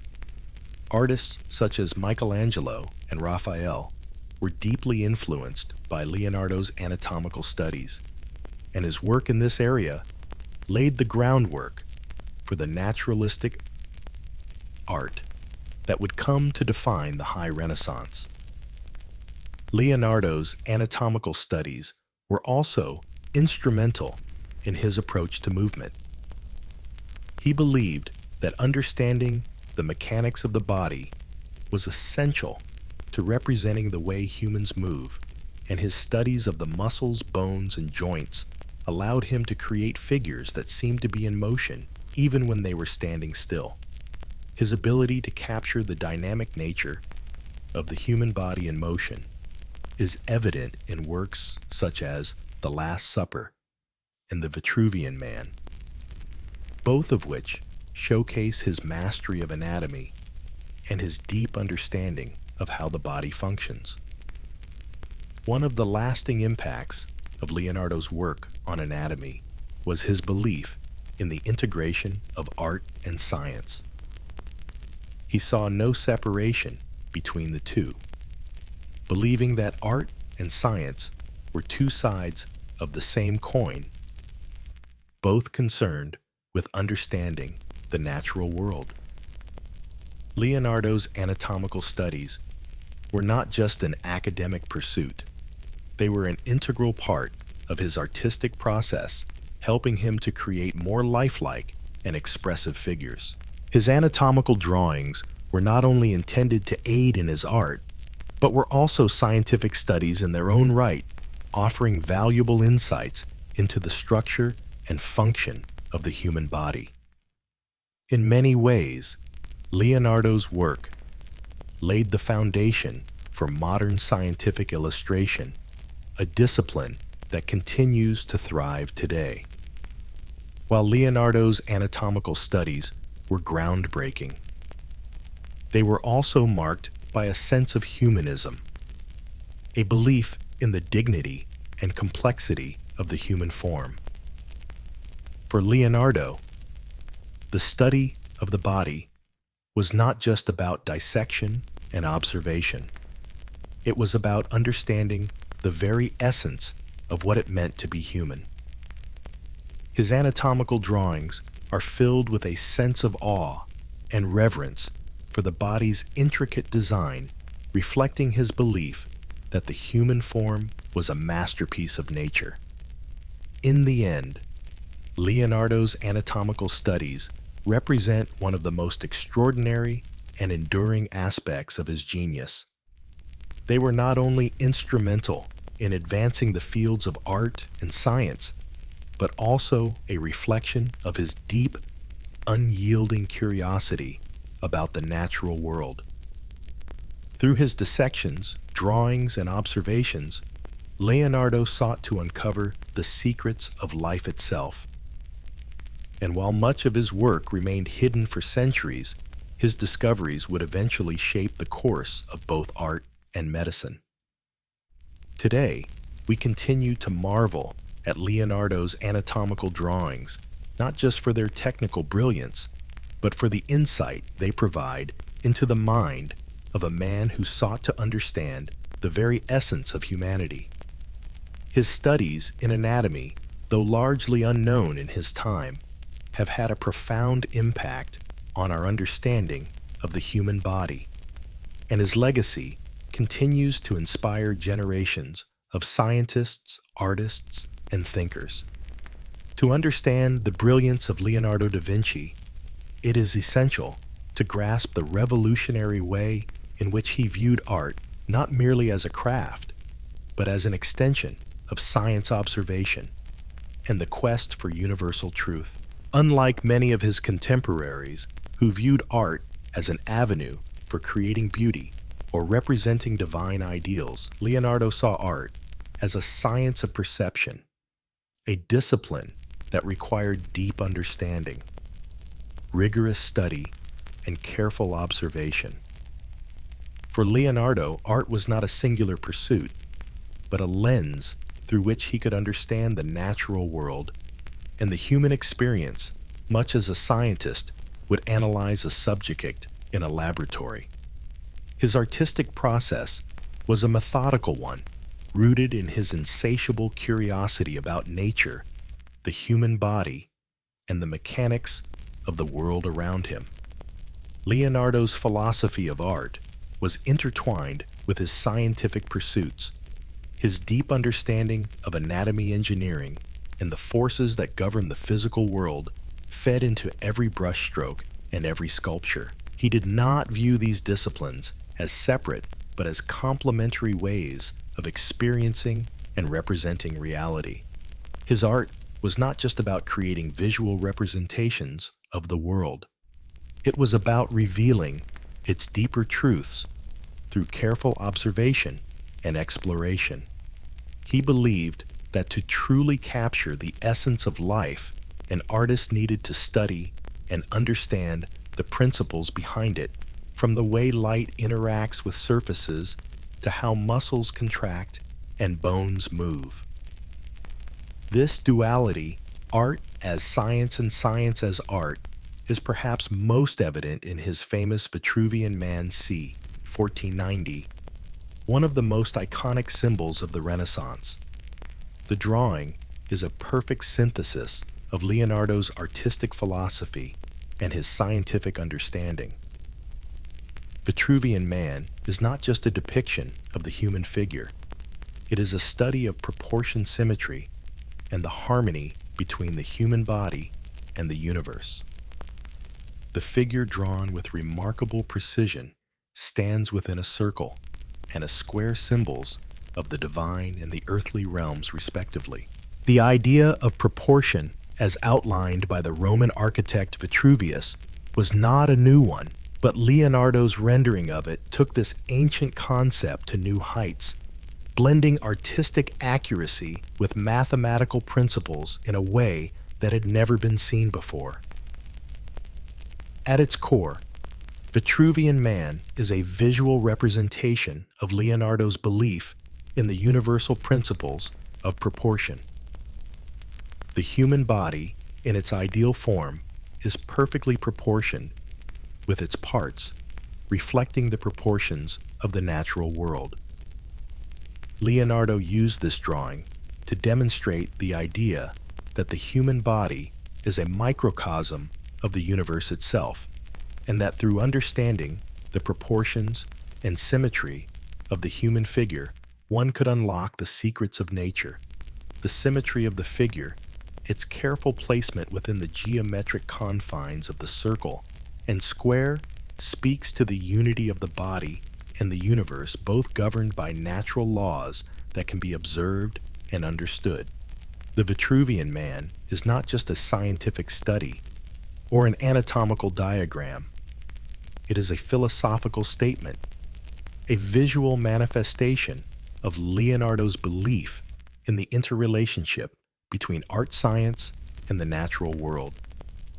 Through this drawing, he sought to capture not just the external appearance of the human body, but its underlying order, the same order that governs the stars, the planets, and the very fabric of the cosmos. This belief in the interconnectedness of all things was central to Leonardo's worldview, and it is this perspective that allowed him to see art not as a mere act of representation, but as a gateway to understanding the deeper, more fundamental truths of existence. The creation of the Vitruvian Man was also a testament to Leonardo's obsession with observation. He did not merely draw the human form from imagination. He studied it from life, observing real bodies in motion, conducting dissections, and carefully recording his findings. His anatomical studies, which were conducted over many years, allowed him to understand the precise structure and function of muscles, bones, and organs. This understanding of the human body, coupled with his knowledge of geometry and mathematics, enabled him to create drawings that were not just accurate, but imbued with a sense of naturalism and vitality that was unparalleled at the time. Leonardo's approach to observation was not limited to the human body. He was just as dedicated to studying the natural world, the plants, animals, and landscapes that surrounded him. Every leaf, every rock, every drop of water held meaning for Leonardo. He believed that to truly understand the world, one had to observe it closely and without prejudice. It was this commitment to detailed objective observation that allowed him to create works of art that were not only visually stunning, but also intellectually profound. His art was a reflection of his understanding of the world, and every stroke of the brush, every line of the pencil was an effort to capture the essence of life. In his drawings, Leonardo often took great care to depict the natural world with a sense of movement and dynamism. Unlike many artists of his time who rendered nature in static and idealized forms, Leonardo sought to capture the fluidity of life, the way the world seemed to shift and change with every passing moment. His studies of water, for example, reveal a deep understanding of its flow and turbulence, how it moves, how it responds to obstacles, and how it shapes the environment. This understanding of natural forces was not just an intellectual exercise for Leonardo. It was essential to his approach to art. He believed that to truly understand movement and life, one had to understand the forces that governed them.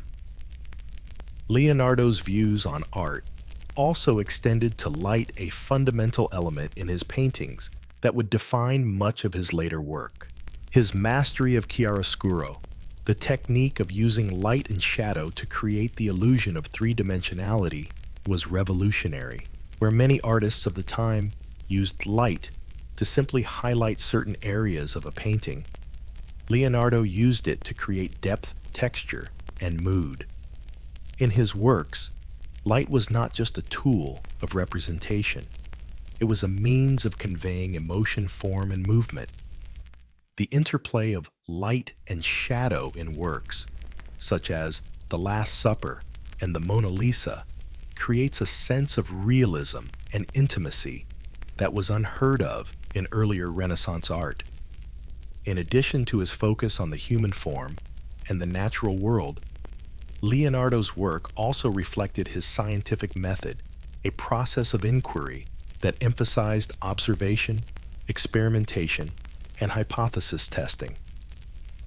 Unlike many artists of his time who followed established conventions or religious iconography, Leonardo approached each project as an opportunity to explore and question. Whether it was the way light interacted with surfaces or the way the human eye perceived color, Leonardo saw every artistic endeavor as an opportunity to experiment with the laws of nature.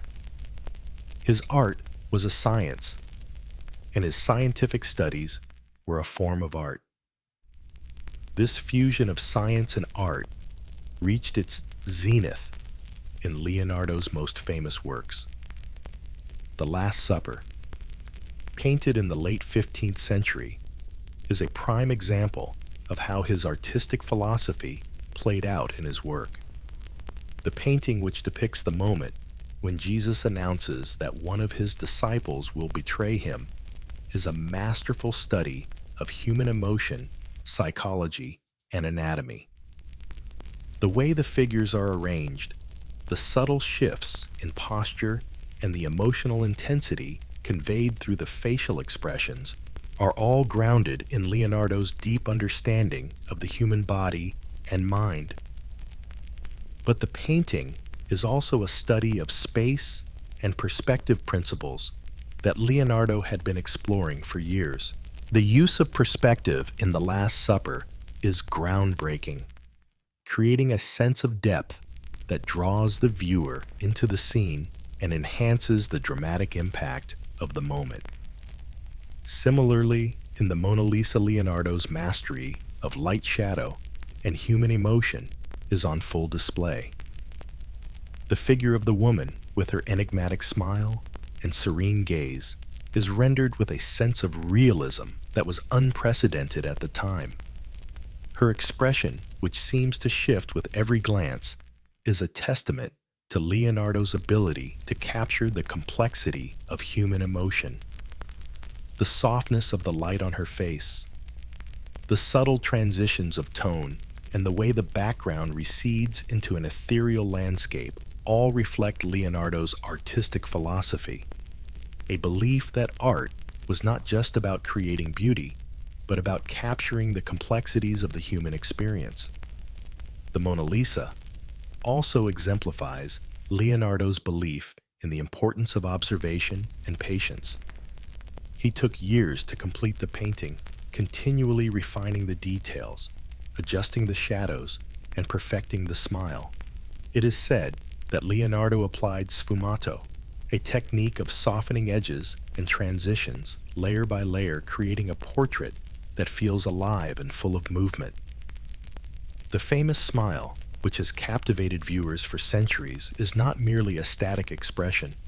but one that seems to change depending on the viewer's perspective. This sense of ambiguity and fluidity is what makes the painting so compelling, and it is a direct result of Leonardo's commitment to portraying not just the outward appearance of his subject, but the inner workings of the human soul. Leonardo's philosophy of art, grounded in observation, scientific inquiry, and a deep respect for the natural world, allowed him to create works that were not only revolutionary for their time, but timeless in their impact. His belief in the unity of art and science, that they were two expressions of the same desire to understand and represent the world, was fundamental to his work. Through his paintings, sketches, and scientific studies, Leonardo da Vinci showed us that art is not just about capturing what we see, but about exploring and understanding the deeper truths that lie beneath the surface. His art, like his science, was a reflection of his relentless curiosity and his desire to know the world in its fullest, most profound sense. Through works like Vitruvian Man, The Last Supper, and Mona Lisa, Leonardo da Vinci forever changed the course of art history. His philosophy that art is not just about creating beauty, but about uncovering the underlying principles of life and nature, has influenced not only the artists who followed him, but also the way we understand the world itself. In Leonardo's art, we see not just a masterful technique, but a profound exploration of humanity, of nature, and of the cosmos, all brought to life through the union of observation, imagination, and inquiry. His legacy continues to shape both art and science to this day, as we continue to seek the answers to the same questions he asked more than 5 centuries ago. Among the countless masterpieces of art that have shaped history, few are as universally recognized, as deeply enigmatic, or as culturally significant as Leonardo da Vinci's Mona Lisa, the portrait which now resides in the Louvre Museum in Paris, has captivated viewers for centuries with its serene beauty, its subtle emotional depth, and the mystery that surrounds both its subject and its creation. But the story of the Mona Lisa is far more than just the tale of a painting, its journey through time, from its creation in the early 16th century to its present-day status as one of the world's most famous works of art, is as fascinating and layered as the painting itself. It is a story of artistic innovation, of historical intrigue, and of a painting that, through a combination of luck, circumstance, and mystery, became not just an artwork, but a cultural icon. The creation of the Mona Lisa and its enigmatic qualities. The creation of Mona Lisa began in 1503, during one of the most intellectually and artistically vibrant periods in history, the Renaissance. Leonardo was commissioned to paint the portrait by Francesco del Giocondo, a wealthy merchant from Florence. The subject of the portrait was Francesco's wife, Lisa Gherardini, a woman of noble birth who lived in the heart of Florence. Though little is known about Lisa herself, her portrait has become one of the most studied and famous images in art history. At the time, portraiture was not uncommon, especially among the wealthy class of Renaissance Italy. But the Mona Lisa was unlike any portrait that had come before it. The painting captured not just the outward appearance of its subject, but the inner life of the woman herself. The Mona Lisa was a significant departure from the static, formal portraits of the era. Leonardo, with his innovative approach to art and his mastery of human anatomy, imbued the painting with an extraordinary sense of movement and vitality. The most striking feature of the Mona Lisa is her expression. Her enigmatic smile, which seems to shift depending on the viewer's perspective, is one of the most captivating aspects of the portrait. Unlike the more passive expressions of other portraits from the time, the Mona Lisa's smile is subtle and ambiguous, inviting speculation and debate. Some have suggested that the smile represents a complex mix of emotions, contentment, sadness, mystery. But its true meaning remains elusive even to this day. This quality of ambiguity, of uncertainty, is what makes the Mona Lisa so deeply engaging. It is as if the painting itself is holding back a secret one that only those who truly look closely can begin to understand. Leonardo's innovative use of sfumato, the technique of softening transitions between colors and tones, also contributes to the painting's dreamlike, almost ethereal quality.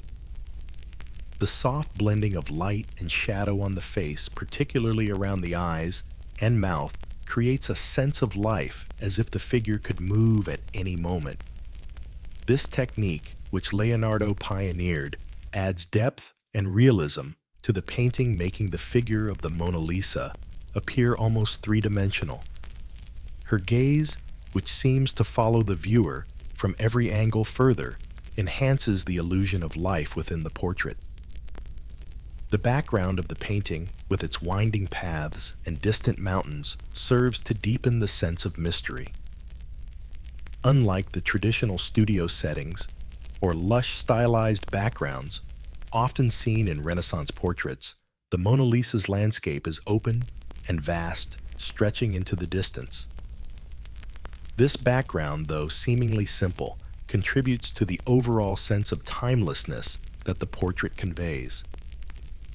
The landscape, like the subject, is both real and dreamlike, offering just enough detail to engage the viewer's imagination while leaving much unsaid. Beyond its technical mastery, the Mona Lisa was revolutionary in its approach to the representation of women. During the Renaissance, women were often depicted in portraits as passive, idealized figures, objects of beauty or virtue. The Mona Lisa, however, presents a different kind of woman. Her expression is not one of passive submission, but of quiet introspection and self-assurance.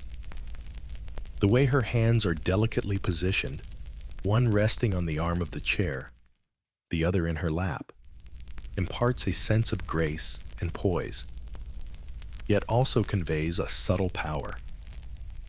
She is not just a portrait of a woman, but a portrait of a woman who seems to transcend the traditional roles imposed upon her. This complexity is what has allowed the Mona Lisa to remain so intriguing for generations of viewers. The theft of the Mona Lisa in 1911 and its rise to global fame. The Mona Lisa remained relatively obscure for much of its existence, overshadowed by other masterpieces like The Last Supper and The Virgin of the Rocks, until an unexpected event propelled it into the global spotlight. In 1911, the painting was stolen from the Louvre Museum by an Italian named Vincenzo Perugia, a former employee of the museum.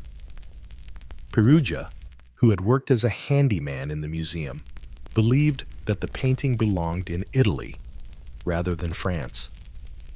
He was convinced that Mona Lisa had been wrongfully taken by Napoleon during his campaign in Italy, and that it should be returned to its rightful home. The theft itself was relatively simple. Perugia hid inside the museum overnight, and during the quiet hours of the morning, he took the painting from its frame and concealed it under his coat. The theft went unnoticed for a full day, and when it was finally discovered, it sparked an international frenzy. The Mona Lisa was considered one of the Louvre's crown jewels, and its sudden disappearance sent shockwaves through the art world and the public at large.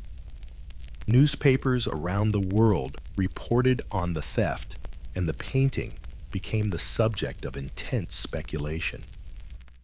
For the first time, the world began to pay attention to Mona Lisa in a way that it never had before. During the 2 years that the painting was missing, Mona Lisa became a symbol of mystery and intrigue. The press, fueled by sensational headlines, fanned the flames of speculation. The theft became a global news story, and in the absence of the painting, its fame only grew. People began to discuss its enigmatic qualities: the smile, the gaze, the mysterious identity of the subject, and this intense public interest only added to its allure. The more the painting was absent, the more it seemed to captivate the imagination of the world. In a sense, the Mona Lisa had become as famous for its disappearance as it was for its artistic merits. In 1913, after being hidden away in Perugia's apartment in Italy, the painting was eventually recovered when Perugia tried to sell it to an art dealer in Florence. The dealer, suspicious of the painting's authenticity, contacted the authorities, and the painting was returned to the Louvre. The event itself, along with the media frenzy that surrounded it, transformed the Mona Lisa into a global icon.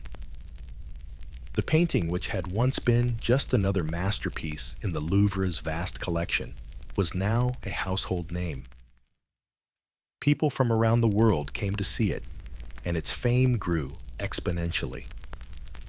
The Mona Lisa became not only the most famous painting in the Louvre, but arguably the most famous painting in the world.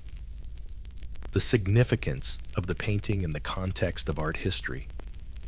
The Mona Lisa's rise to fame, particularly after its theft and subsequent recovery, changed the way art was perceived in the modern world.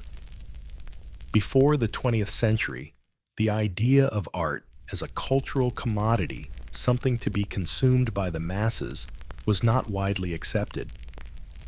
Art was typically seen as a private experience reserved for the elite or for those with the means to visit museums.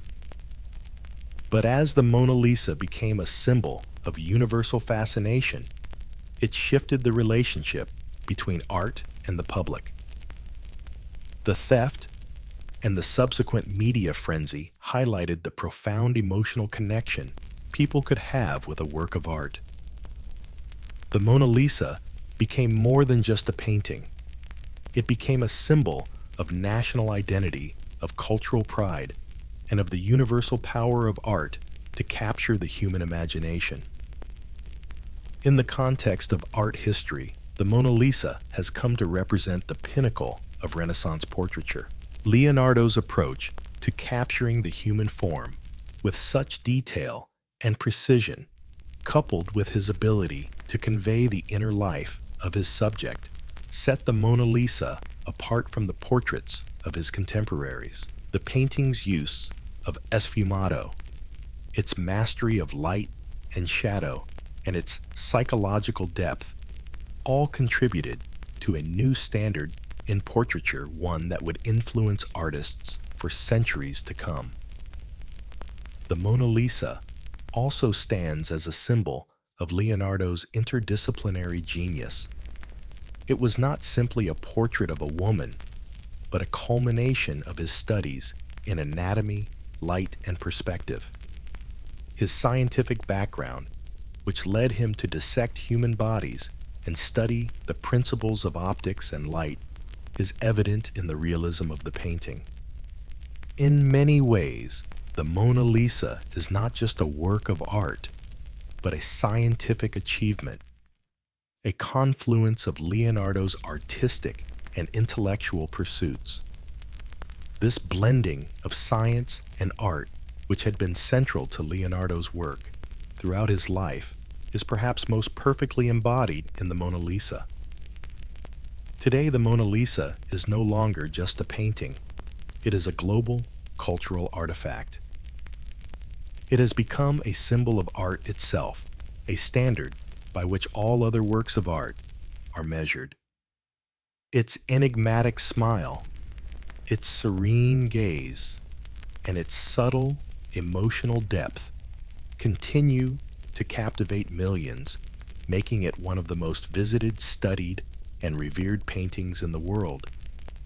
Whether in its historical context or in its continued cultural impact, the Mona Lisa stands as a testament to Leonardo da Vinci's genius and to the enduring power of art to capture the human soul. After his early successes in Florence, Leonardo da Vinci's career took another significant turn in 1482 when he left his familiar surroundings to embark on a new chapter in Milan. This move was not just a physical relocation, but a shift in his life's trajectory, an opportunity to expand the scope of his artistic and intellectual endeavors. Milan, under the rule of Ludovico Sforza, Duke of Milan, was one of the most influential and progressive courts in Italy at the time, attracting some of the greatest minds, artists, and intellectuals of the period. For Leonardo, Milan would offer the perfect setting to pursue a broader range of projects, especially those that combined his artistic genius with his burgeoning interests in engineering, military design, and scientific exploration. His time as a court artist and the commission of the Last Supper. Upon arriving in Milan, Leonardo quickly gained the favor of Ludovico Sforza, the Duke of Milan, who recognized his talent and the potential value of having such a polymath at court. Leonardo's talents as a painter were highly sought after, but the Duke also saw in him a versatile mind, capable of a wide range of artistic and intellectual endeavors. According to some records, Leonardo presented Ludovico with a letter outlining the various skills he could offer, ranging from painting and sculpture to military, engineering, architecture, and even the design of theatrical productions. It was within this atmosphere of intellectual and artistic opportunity that Leonardo undertook what would become one of his most famous and monumental works, The Last Supper, 1495. Commissioned by Ludovico Sforza to decorate the refectory of the convent of Santa Maria delle Grazie. The Last Supper was to be the centerpiece of the Duke's patronage of the arts, a work that would elevate the reputation of both the artist and the city itself. The painting would come to symbolize not only the emotional depth of Leonardo's artistic vision, but also his innovative approach to religious themes, perspective, and human expression. In The Last Supper, Leonardo departed from traditional depictions of this iconic biblical scene. Rather than presenting the moment of Christ's final meal as a static tableau, Leonardo infused it with intense psychological and emotional complexity. His composition was revolutionary, breaking away from earlier renditions of the scene that presented a rigid, formal arrangement of figures. Instead, Leonardo depicted the moment when Jesus announces that one of his disciples would betray him, capturing the immediate emotional reactions of each apostle in vivid detail. The figures are grouped in dynamic clusters, each disciple's face conveying shock, confusion, or denial. This was a dramatic departure from the conventional compositional style where the figures were typically arranged symmetrically with little to no individual emotional depth. What stands out most in The Last Supper is not just the figures themselves, but the use of perspective. Leonardo's mastery of perspective, another testament to his scientific understanding, creates a sense of depth that pulls the viewer's eye toward Christ, who is positioned at the center of the composition. The use of vanishing point perspective, where all lines in the painting converge on Christ, directs the viewer's focus and emphasizes the figure of Jesus as the central figure of the scene. This technique creates a spatial depth that was unprecedented at the time and draws the viewer directly into the drama of the moment. Additionally, Leonardo's approach to light and shadow in The Last Supper is groundbreaking. The soft play of light across the faces and bodies of the apostles creates a sense of realism and dimensionality, making the figures seem to exist in a real physical space. His use of chiaroscuro, the technique of contrasting light and dark, to give the painting volume and depth, was perfected in this work and would become a hallmark of his later masterpieces. But The Last Supper was more than just an artistic achievement. It was a philosophical exploration of the human condition. The painting is a study of emotion, not simply a depiction of a biblical event. The apostles are rendered as real individual people, each responding to the shocking announcement of betrayal in a uniquely human way. This psychological depth in the portrayal of biblical figures was something Leonardo would continue to explore in his later works, blending religious themes with an unprecedented level of human empathy and insight. The commission of The Last Supper was not just a high point in Leonardo's career in Milan. It was also an example of the intersection between his art and his intellectual pursuits. Leonardo's understanding of the human psyche, anatomy, and movement, combined with his deep study of perspective and light, allowed him to create a painting that not only showcased his technical skill, but also his ability to convey complex human emotions through visual means. Leonardo's design of military equipment and inventions in Milan. While The Last Supper consumed much of his time in Milan, Leonardo's creativity was not confined to painting alone.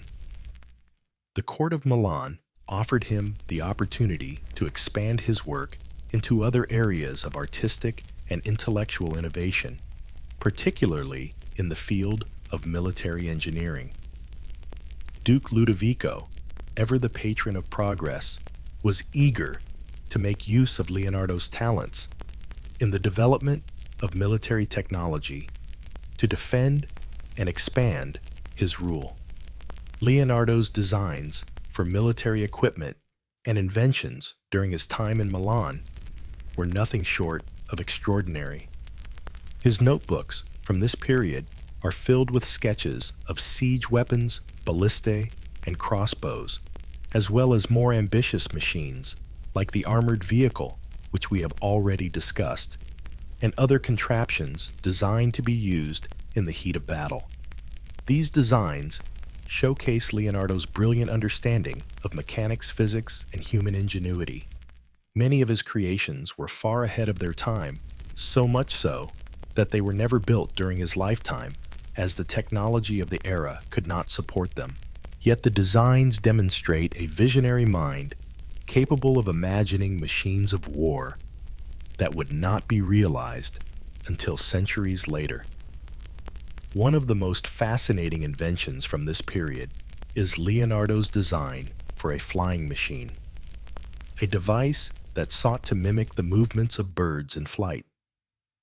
His obsession with flight, driven by both artistic curiosity and scientific inquiry, led him to study the anatomy of birds and the principles of aerodynamics. The flying machine, designed with a set of wings that would be powered by human effort, was clearly impractical for the time, yet it stands as one of Leonardo's most imaginative and ambitious concepts. This device, much like the aerial screw, was a product of Leonardo's unique ability to combine scientific observation with artistic vision. In addition to his designs for aerial flight, Leonardo also worked on more grounded engineering projects, such as a diving suit intended for underwater exploration. This suit was made of leather and designed to allow a diver to breathe underwater through a tube. The invention of this diving apparatus speaks to Leonardo's interest in the natural world and his commitment to solving complex problems through innovation. Though the diving suit was never constructed, it reflects Leonardo's determination to push the boundaries of possibility in every area of life, from the air to the sea. Despite the brilliance of his military and engineering designs, many of Leonardo's inventions were impractical, given the limitations of the technology of his time. His armored vehicle, for instance, was intended to be propelled by men turning cranks, but the weight and design would have made it immobile and cumbersome. Similarly, his flying machines, though incredibly imaginative, lacked the necessary power sources to achieve flight. Nevertheless, these inventions are testaments to Leonardo's creativity and his ability to think beyond the constraints of his era. They represent an ongoing dialogue between art and science, a conversation that would define his legacy for centuries to come. Leonardo's departure from Milan, due to political upheaval and his later works in Rome. Despite the intellectual flourishing and artistic success Leonardo enjoyed in Milan, his time there was not to last. In 1499, following the political upheaval caused by the invasion of Milan by the French, Leonardo found himself displaced from his position at the Duke's court. Ludovico Sforza, the patron who had supported him for many years, was captured and exiled, and the city of Milan fell under the control of the French. For Leonardo, this was a significant blow, both personally and professionally. With the changing political climate in Milan, Leonardo's position at court became untenable, and he decided to leave the city. His departure marked the end of one chapter in his life and the beginning of another. In 1500, Leonardo moved to Venice, where he spent time working as a military engineer. But it was not long before he moved to Rome, where he would continue to pursue his work as both an artist and an inventor. In Rome, Leonardo found himself working for the papacy under the patronage of Pope Julius II, but his time there was marked by a sense of frustration. The political and social climate of the city, as well as the financial constraints of his patrons, meant that Leonardo could not fully realize many of the ambitious projects he had in mind. It was here, during his later years, that his most famous anatomical studies were undertaken, as well as his designs for various machines and devices. However, his time in Rome was also fraught with personal and professional disappointment. Despite his many talents, Leonardo was often sidelined, and he spent his final years working on various projects that were never completed. By the time he left Milan, Leonardo had already created a body of work that would shape the future of both art and science. His designs, paintings, and theories left an indelible mark on the world. But as he moved into his later years, his life and work became more fragmented, as if the unrelenting drive of his early career had finally met its limit.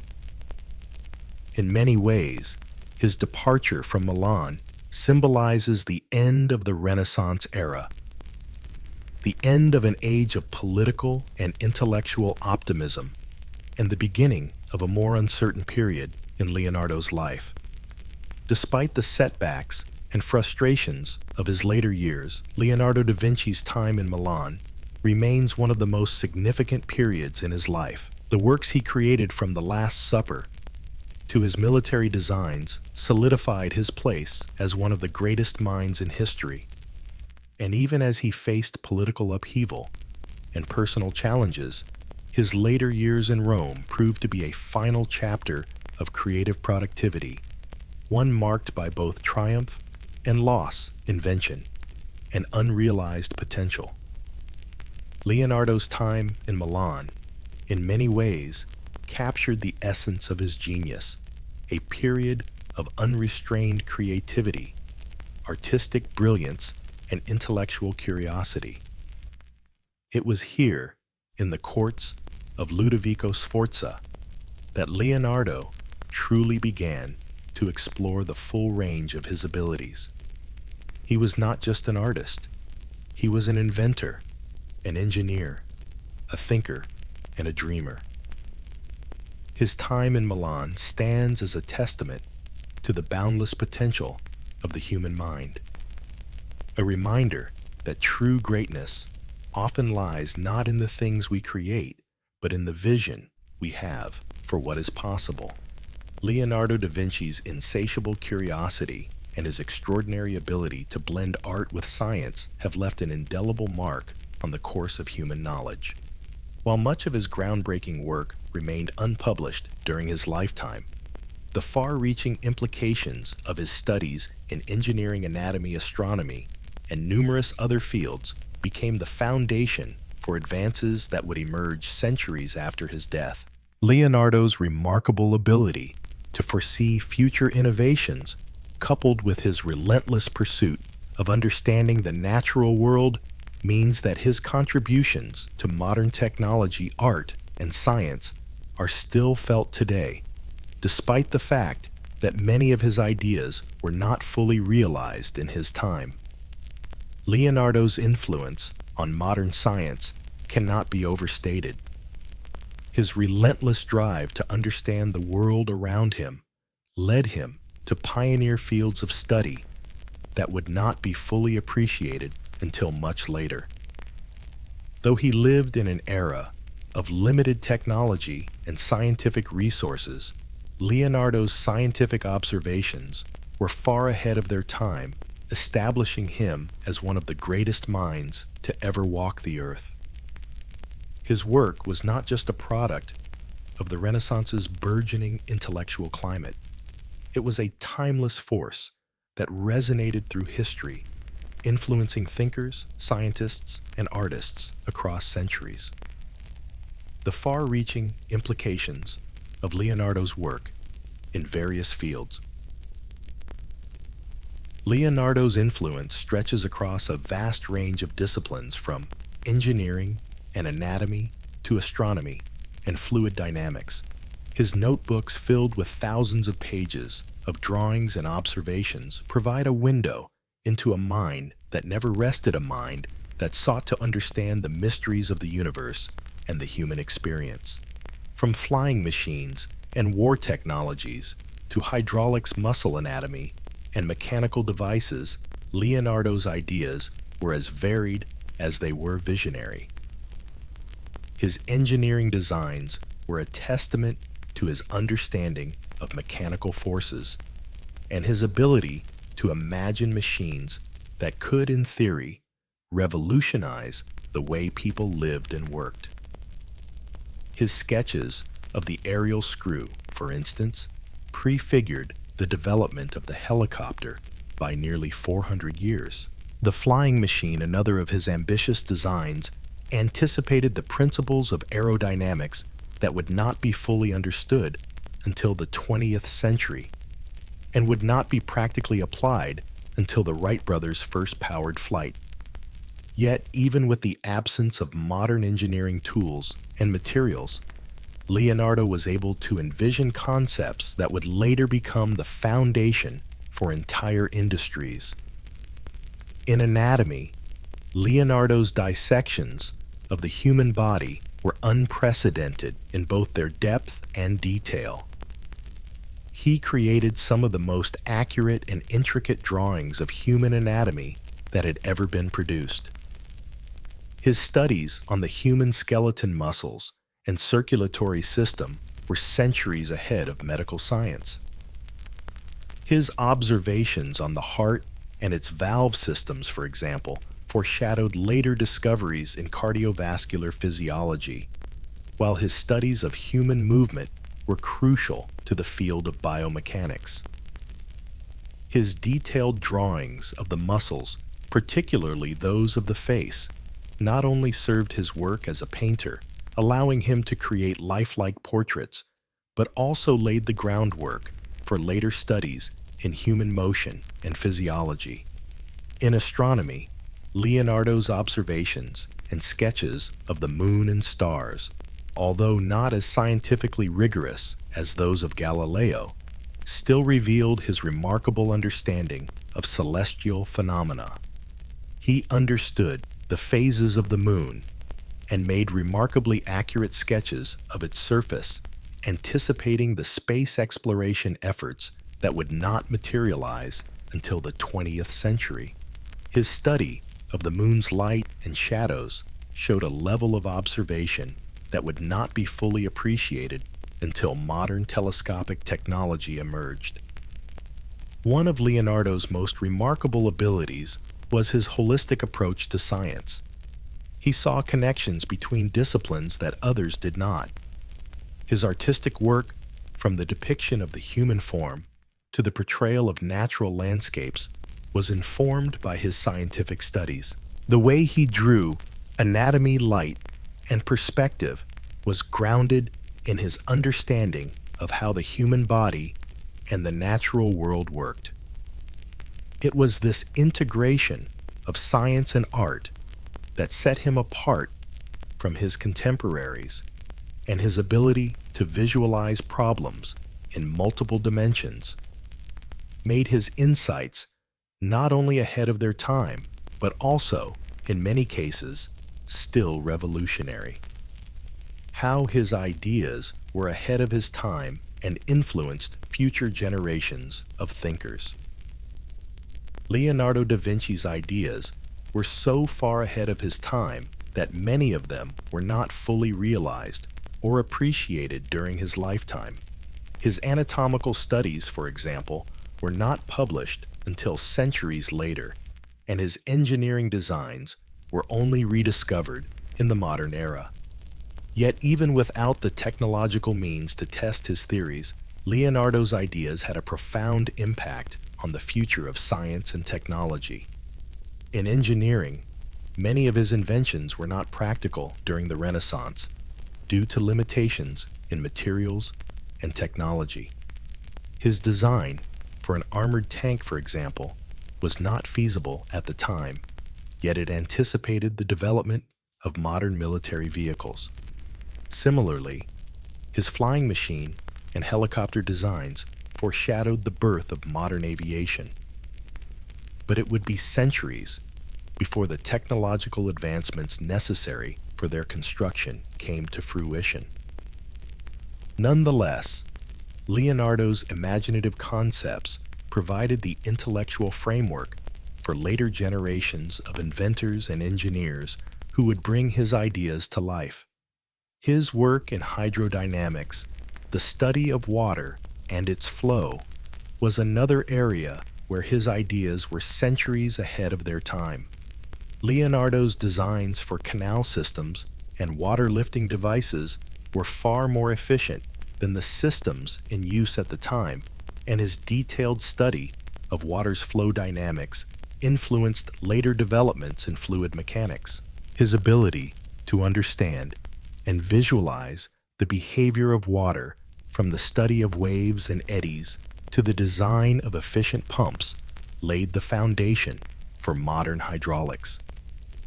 In anatomy, Leonardo's studies were also far ahead of his time.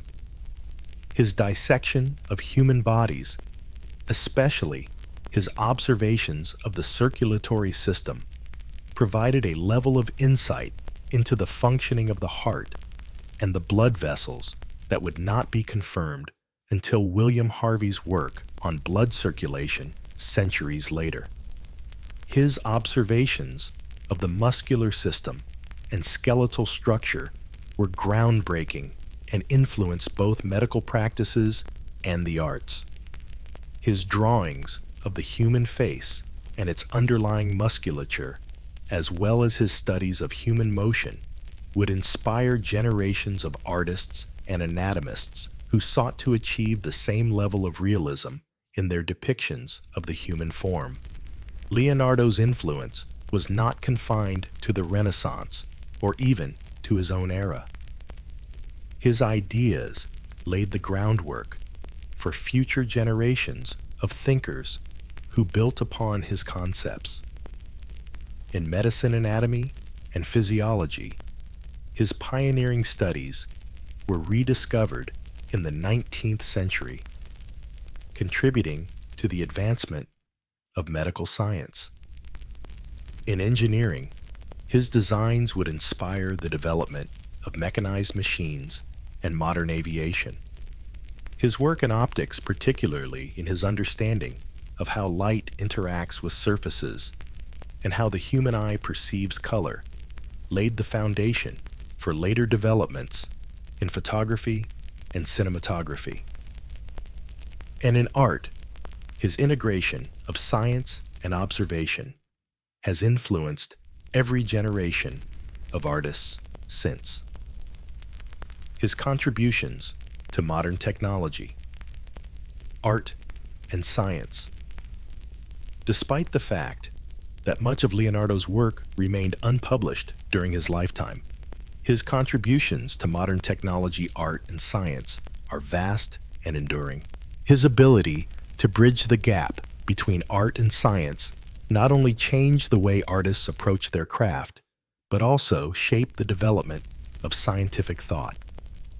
In art, Leonardo's approach to human anatomy, perspective, and light has had an immeasurable impact on Renaissance and post-Renaissance artists. His studies of the human body allowed him to create some of the most lifelike and realistic depictions of the human form ever produced, and his work influenced countless artists from Michelangelo to Raphael to Rembrandt. The legacy of his sfumato technique, blending light and shadow to create depth, continues to shape how artists paint and draw today. Leonardo's impact on portraiture is particularly notable as his ability to convey the emotional depth and complexity of his subjects has set the standard for all portrait artists who followed him. In science and engineering, Leonardo's drawings and designs were rediscovered long after his death, and they became a source of inspiration for inventors, scientists, and engineers. His flying machine and aerial screw, though impractical at the time, prefigured the concepts of modern aviation and helicopters. His military inventions, from the armored tank to cannon designs, influenced the development of modern warfare technology. His hydraulic systems and canal designs were studies in water management that anticipated later advancements in civil engineering. Leonardo's contributions to anatomy revolutionized both medical science and the art world. His detailed anatomical drawings, which were rediscovered centuries after his death, became the basis for a new era of understanding in human physiology. His study of the human heart circulation muscles and skeletal system laid the groundwork for modern medicine, and his ability to represent these structures in a lifelike and scientifically accurate way influenced generations of doctors and artists alike. Even more than his scientific designs, Leonardo's philosophy of observation, his belief that knowledge could only be gained through meticulous study and experimentation, has influenced the very nature of modern scientific inquiry. His notebooks, which contain not only sketches, but also detailed observations on topics ranging from light to water, flow, to the mechanics of flight, provide a blueprint for the scientific method itself. His legacy is not just one of invention and discovery, but of the relentless pursuit of knowledge and the belief that through observation and experimentation, the mysteries of the world can be unraveled. In modern technology, Leonardo's contributions are undeniable. His innovations in engineering aerodynamics and fluid mechanics have laid the foundation for the technological advancements that shape our world today. The very principles he explored in his designs for flying machines and war technology have influenced everything from airplanes to helicopters to military technology. The aerial screw, though it could not be built in Leonardo's time, was the precursor to the helicopter, and his designs for hydraulic systems and mechanical inventions paved the way for later developments in civil engineering and automation. Leonardo's influence, far from being confined to his era, continues to reverberate through history. His unyielding curiosity, his commitment to observation, and his ability to blend art with science have shaped the very course of human progress. Today, as we stand on the shoulders of giants, Leonardo da Vinci's name continues to inspire, reminding us that the pursuit of knowledge and the creative spirit are boundless, just as he believed the human mind should be. Through his ideas, designs, and art, Leonardo da Vinci's influence lives on timeless, transformative, and as relevant today as it was more than 5 centuries ago. As the centuries unfold, Leonardo da Vinci's legacy endures not just through the masterpieces he created, but through the philosophy of learning and curiosity. He espoused an approach that transcends time and resonates with every field of human endeavor. His legacy continues to shape the world in ways both tangible and intangible, extending well beyond the boundaries of his era. Though his life was marked by an almost constant pursuit of knowledge across disparate fields, Leonardo's most lasting influence lies in his interdisciplinary genius, which serves as a beacon for all those who seek to bridge the arts and sciences in pursuit of a fuller understanding of the world around them. Leonardo's extraordinary versatility in the face of a limited scientific understanding in his time was not merely a product of talent, but also the result of his approach to knowledge, one defined by an unwavering commitment to observation, a relentless curiosity, and an ability to weave seemingly disparate threads of knowledge into cohesive, visionary insights. His legacy is more than just an artistic achievement. It is a profound testament to the power of integrating disciplines, challenging the boundaries of conventional thinking, and pushing the limits of possibility. The enduring legacy of Leonardo da Vinci's work and its continued relevance today, the Mona Lisa, the Last Supper, Vitruvian Man, and 1,000 other sketches, paintings, and designs embody not only the high point of Renaissance art, but also an approach to the world that remains incredibly relevant in today's society. Leonardo's ability to blend scientific observation with the arts set him apart from his contemporaries, and it is this very quality that continues to influence us. He was a true visionary who grasped the interconnectedness of knowledge and worked relentlessly to express that interconnectedness through his art and inventions. In the 21st century, Leonardo's work is as influential as it has ever been.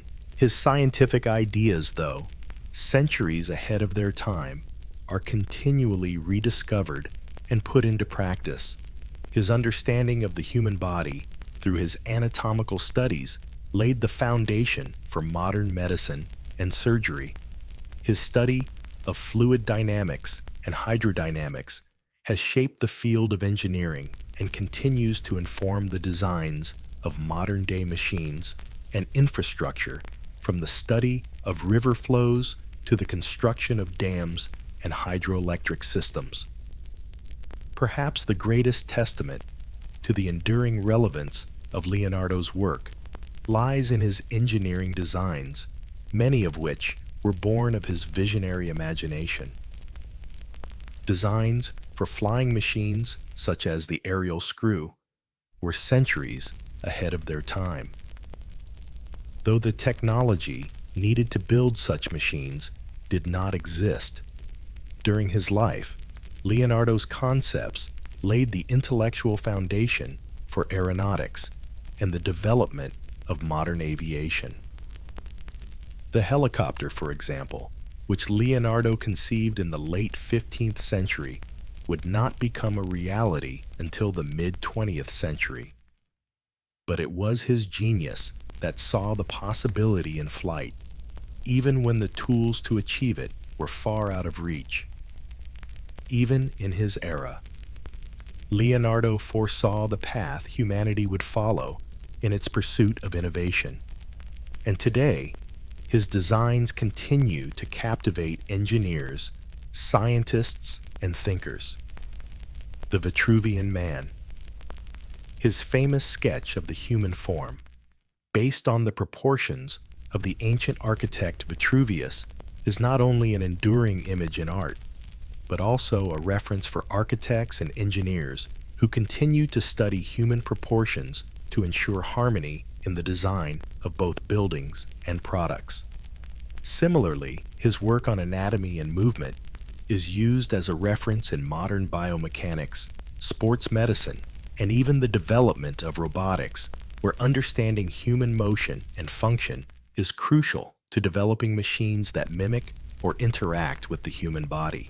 Even in fields seemingly unrelated to his direct work, such as space exploration, Leonardo's curiosity about the natural world, coupled with his deep scientific inquiry, has inspired generations of scientists and astronauts.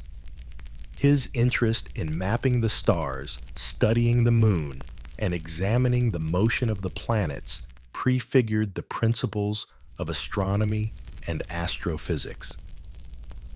While his observations were based on rudimentary instruments, they were grounded in an empirical desire to understand the universe, an approach that would eventually lead to the space age and modern astronomy.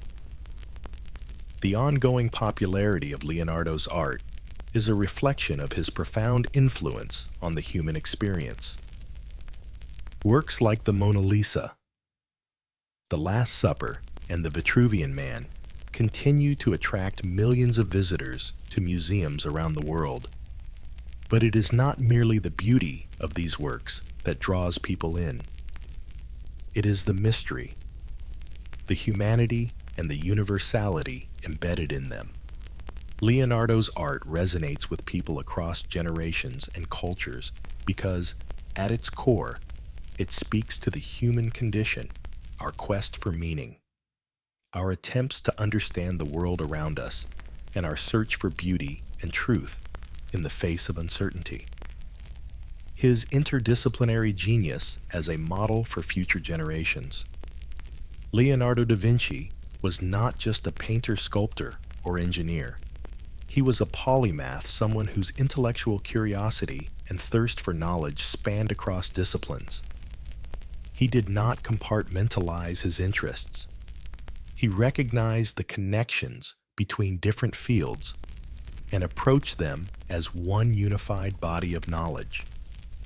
In this respect, Leonardo's genius lies not only in his individual achievements, but also in the way his interdisciplinary approach has served as a model for future generations. In today's world, the idea of being a polymath, someone who works across multiple fields of study, seems both rare and highly valued. We live in an era of specialization where individuals often focus on mastering one specific area of knowledge.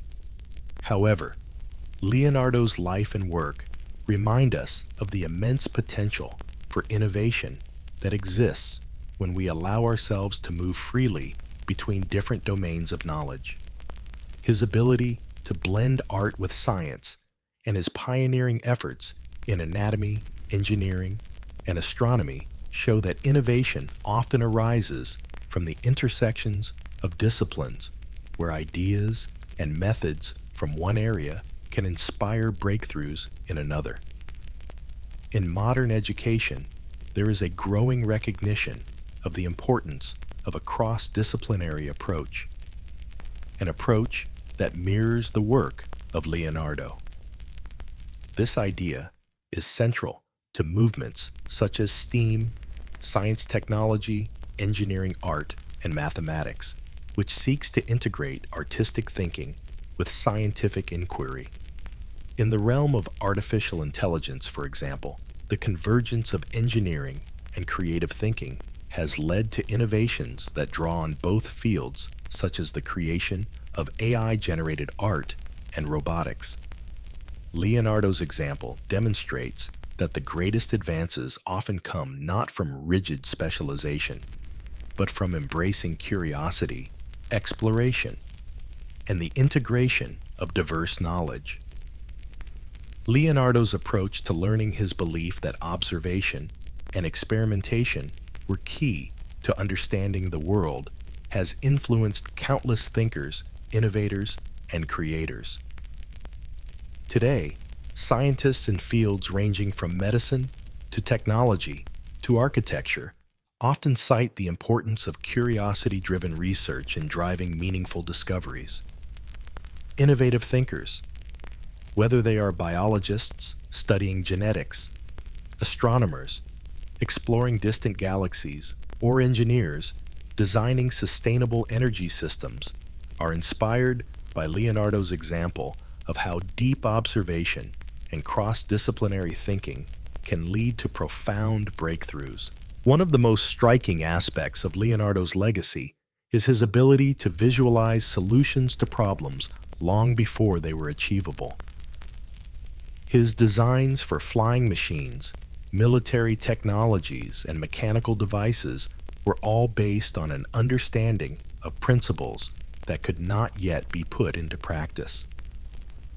Yet, his capacity to imagine solutions to real-world problems was visionary, and it continues to serve as a model for those who push the boundaries of what is possible. Whether it's space exploration or genetic engineering, Leonardo's ability to think beyond the limitations of his time remains an inspiration for those who seek to solve the great challenges of our age. The importance of curiosity, observation, and imagination in shaping the world. Leonardo's legacy is not just about the specific inventions or artworks he created. It's about his unrelenting drive to understand the world and the human experience. His legacy is a call to curiosity, a reminder that observation is the first step toward discovery, and that imagination is the key to unlocking the unknown. Leonardo's life teaches us that knowledge is not merely a collection of facts. It is an ongoing process of exploration, questioning, and learning. In today's world, where rapid technological advancements are continually reshaping the landscape, Leonardo's approach to knowledge is more relevant than ever. His ability to combine art and science creativity and logic, theoretical inquiry, and practical application is a model for how we can approach the challenges of the modern world. In a time when interdisciplinary collaboration is essential to tackling complex global problems such as climate change, healthcare innovation, and artificial intelligence. Leonardo's legacy reminds us that the pursuit of knowledge is a dynamic, interconnected endeavor. His curiosity was boundless. Whether it was anatomy, engineering, astronomy, or art, Leonardo was constantly seeking to understand how things worked. His observations, whether they were of the human body or the movement of the stars, were marked by a deep desire to uncover the truth behind appearances. And his imagination, the ability to see solutions where others saw only limitations, was the fuel that allowed him to create inventions and works of art that were well beyond the capabilities of his time. It is this combination of curiosity, observation, and imagination that has allowed Leonardo's legacy to continue to influence the world today. In the arts, science, and technology, Leonardo da Vinci's approach to knowledge has left a profound impact. His relentless curiosity, his meticulous observations, and his ability to imagine new worlds have shaped how we understand the world and how we strive to make it better. Today, as we face challenges that once seemed impossible, we can look to Leonardo's example as a source of inspiration, a reminder that through observation, creativity, and a willingness to push beyond what is known, we can unlock the potential for innovation that lies within all of us. Leonardo da Vinci's legacy, then, is not just a product of the past. It is a living testament to the power of the human mind, a beacon guiding us toward new frontiers of discovery and creation. As we look back on the extraordinary life and work of Leonardo da Vinci, it is impossible to overstate his influence on both the world of art and the course of human history. He was a man who lived at the intersection of art, science, and engineering, whose contributions to each of these fields reshaped how we view not just our world, but the very nature of discovery and creativity itself. Leonardo's genius was not confined to any single discipline. Rather, it flowed across boundaries, connecting the dots between seemingly unrelated ideas and providing the spark for innovations that would not see the light of day until centuries after his death. Through his art and inventions, Leonardo changed the world in ways that continue to resonate today. Reflection on how Leonardo da Vinci changed the world through his art and inventions. Leonardo da Vinci's work continues to shape our world in profound ways. His legacy as a painter is unparalleled, and his masterpieces, like the Mona Lisa and the Last Supper, are not just iconic works of art. They are windows into the human soul, capturing the complexity of human emotion and the nuances of the human experience. Through his unparalleled mastery of anatomy, perspective, and chiaroscuro, Leonardo created figures that were imbued with life and depth, pushing the boundaries of what was possible in art. The emotional and psychological depth of his works marked a turning point in the history of art, inspiring generations of artists who sought to follow in his footsteps and continue the pursuit of representing life with such vitality and grace. But Leonardo's contributions went far beyond the canvas. His inventions and designs, though often impractical for their time, were the products of a mind that saw no limits to human potential. His designs for flying machines, military innovations, and mechanical devices were centuries ahead of the technologies available to him. And while most of these inventions were never realized during his lifetime, many of them laid the intellectual foundation for future breakthroughs in aviation engineering and military technology. In many ways, Leonardo's sketches were not just blueprints for machines. They were visual expressions of human imagination and possibility, showing the world what could be achieved if only the tools and technology existed to make these ideas a reality. Perhaps most remarkable about Leonardo's legacy is his interdisciplinary approach to knowledge. His belief that art, science, and engineering were not separate pursuits, but interconnected avenues of human expression. His insistence on seeing the world through the eyes of both an artist and a scientist, opened up new realms of inquiry that we continue to explore today. His groundbreaking anatomical studies, for instance, not only advanced medical science, but also transformed the way artists understood and represented the human form. Similarly, his work in engineering and mechanics provided the intellectual fuel for generations of inventors who would later bring his concepts to life. The mystery of his unfinished projects and how they left a legacy of imagination. Leonardo's legacy is also defined by the mystery that surrounds the many projects he left unfinished. His notebooks are filled with ideas and inventions that were never realized in his lifetime. Machines, instruments, and concepts that lay dormant in his mind or on paper, waiting for the world to catch up. Some of these projects, like his flying machines and armored vehicles, were merely the product of imagination and creativity, yet they foreshadowed future technological advancements that would emerge centuries later. Others were more practical, but remained out of reach due to the technological limitations of his time. But it is this unfinished nature of many of his works that has only added to the mystery and fascination surrounding his genius. Leonardo's notebooks are not just collections of completed ideas. They are a testament to a mind that was always evolving, always searching for new answers to the questions that fascinated him.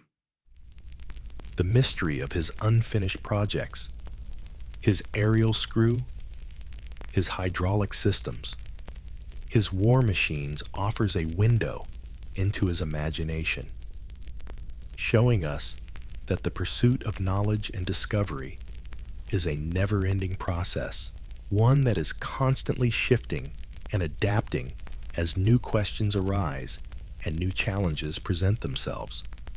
In many ways, the fact that Leonardo never completed all of his projects speaks to the nature of genius itself. Genius is not defined by the finished product. It is defined by the curiosity and creativity that drive the pursuit of knowledge. Leonardo's legacy, then, is not simply one of completed masterpieces and inventions. It is one of unlimited possibility and endless imagination. His notebooks, filled with untested ideas and unbuilt machines, are a reminder that the true value of innovation lies not just in what is realized, but in the ideas that continue to inspire and ignite the imagination of future generations. A call to embrace Leonardo's spirit of curiosity and innovation in our own lives. Leonardo da Vinci's legacy calls on us to embrace the same curiosity, observation, and imagination that fueled his groundbreaking work. While much of his scientific and artistic achievements were born of his unique time and place, the spirit of inquiry that he embodied is timeless, and his approach to life offers valuable lessons for all of us today. In a world that often values specialization over interdisciplinary exploration, Leonardo's life serves as a powerful reminder that the most profound insights come from the integration of diverse fields of knowledge. His ability to apply the principles of anatomy to art, or to see the potential of engineering and painting, is a model for how we might approach our own intellectual and creative pursuits. Whether we are working in technology, medicine, arts, or education, we are called to think beyond the boundaries of our fields and to look for the connections that lie beneath the surface. Leonardo's life also invites us to embrace failure and unfinished projects as a necessary part of the creative process. Not every idea, invention, or experiment will come to fruition, but it is the very act of engaging with the unknown that leads to innovation. The unrealized dreams in Leonardo's notebooks, those flying machines, those robots, those machines of war, serve as a reminder that creativity and curiosity do not require immediate success. They require patience, perseverance, and the courage to follow ideas to their logical or imagined conclusion.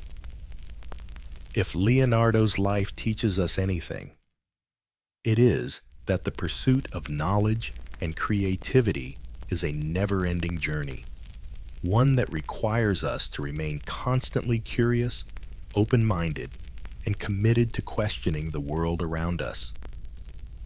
Leonardo believed that learning was a lifelong process, one that involved constant observation and experimentation. He saw the world not as a static set of facts, but as a dynamic system to be understood and explored. This sense of dynamic curiosity is something that we can all embrace in our daily lives.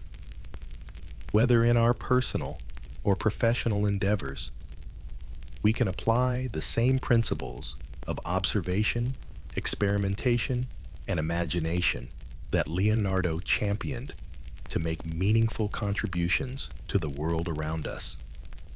Today, as we face challenges in everything from technology to climate change, healthcare, and artificial intelligence, the world needs thinkers who can approach problems with the same level of interdisciplinary curiosity and bold imagination that Leonardo displayed.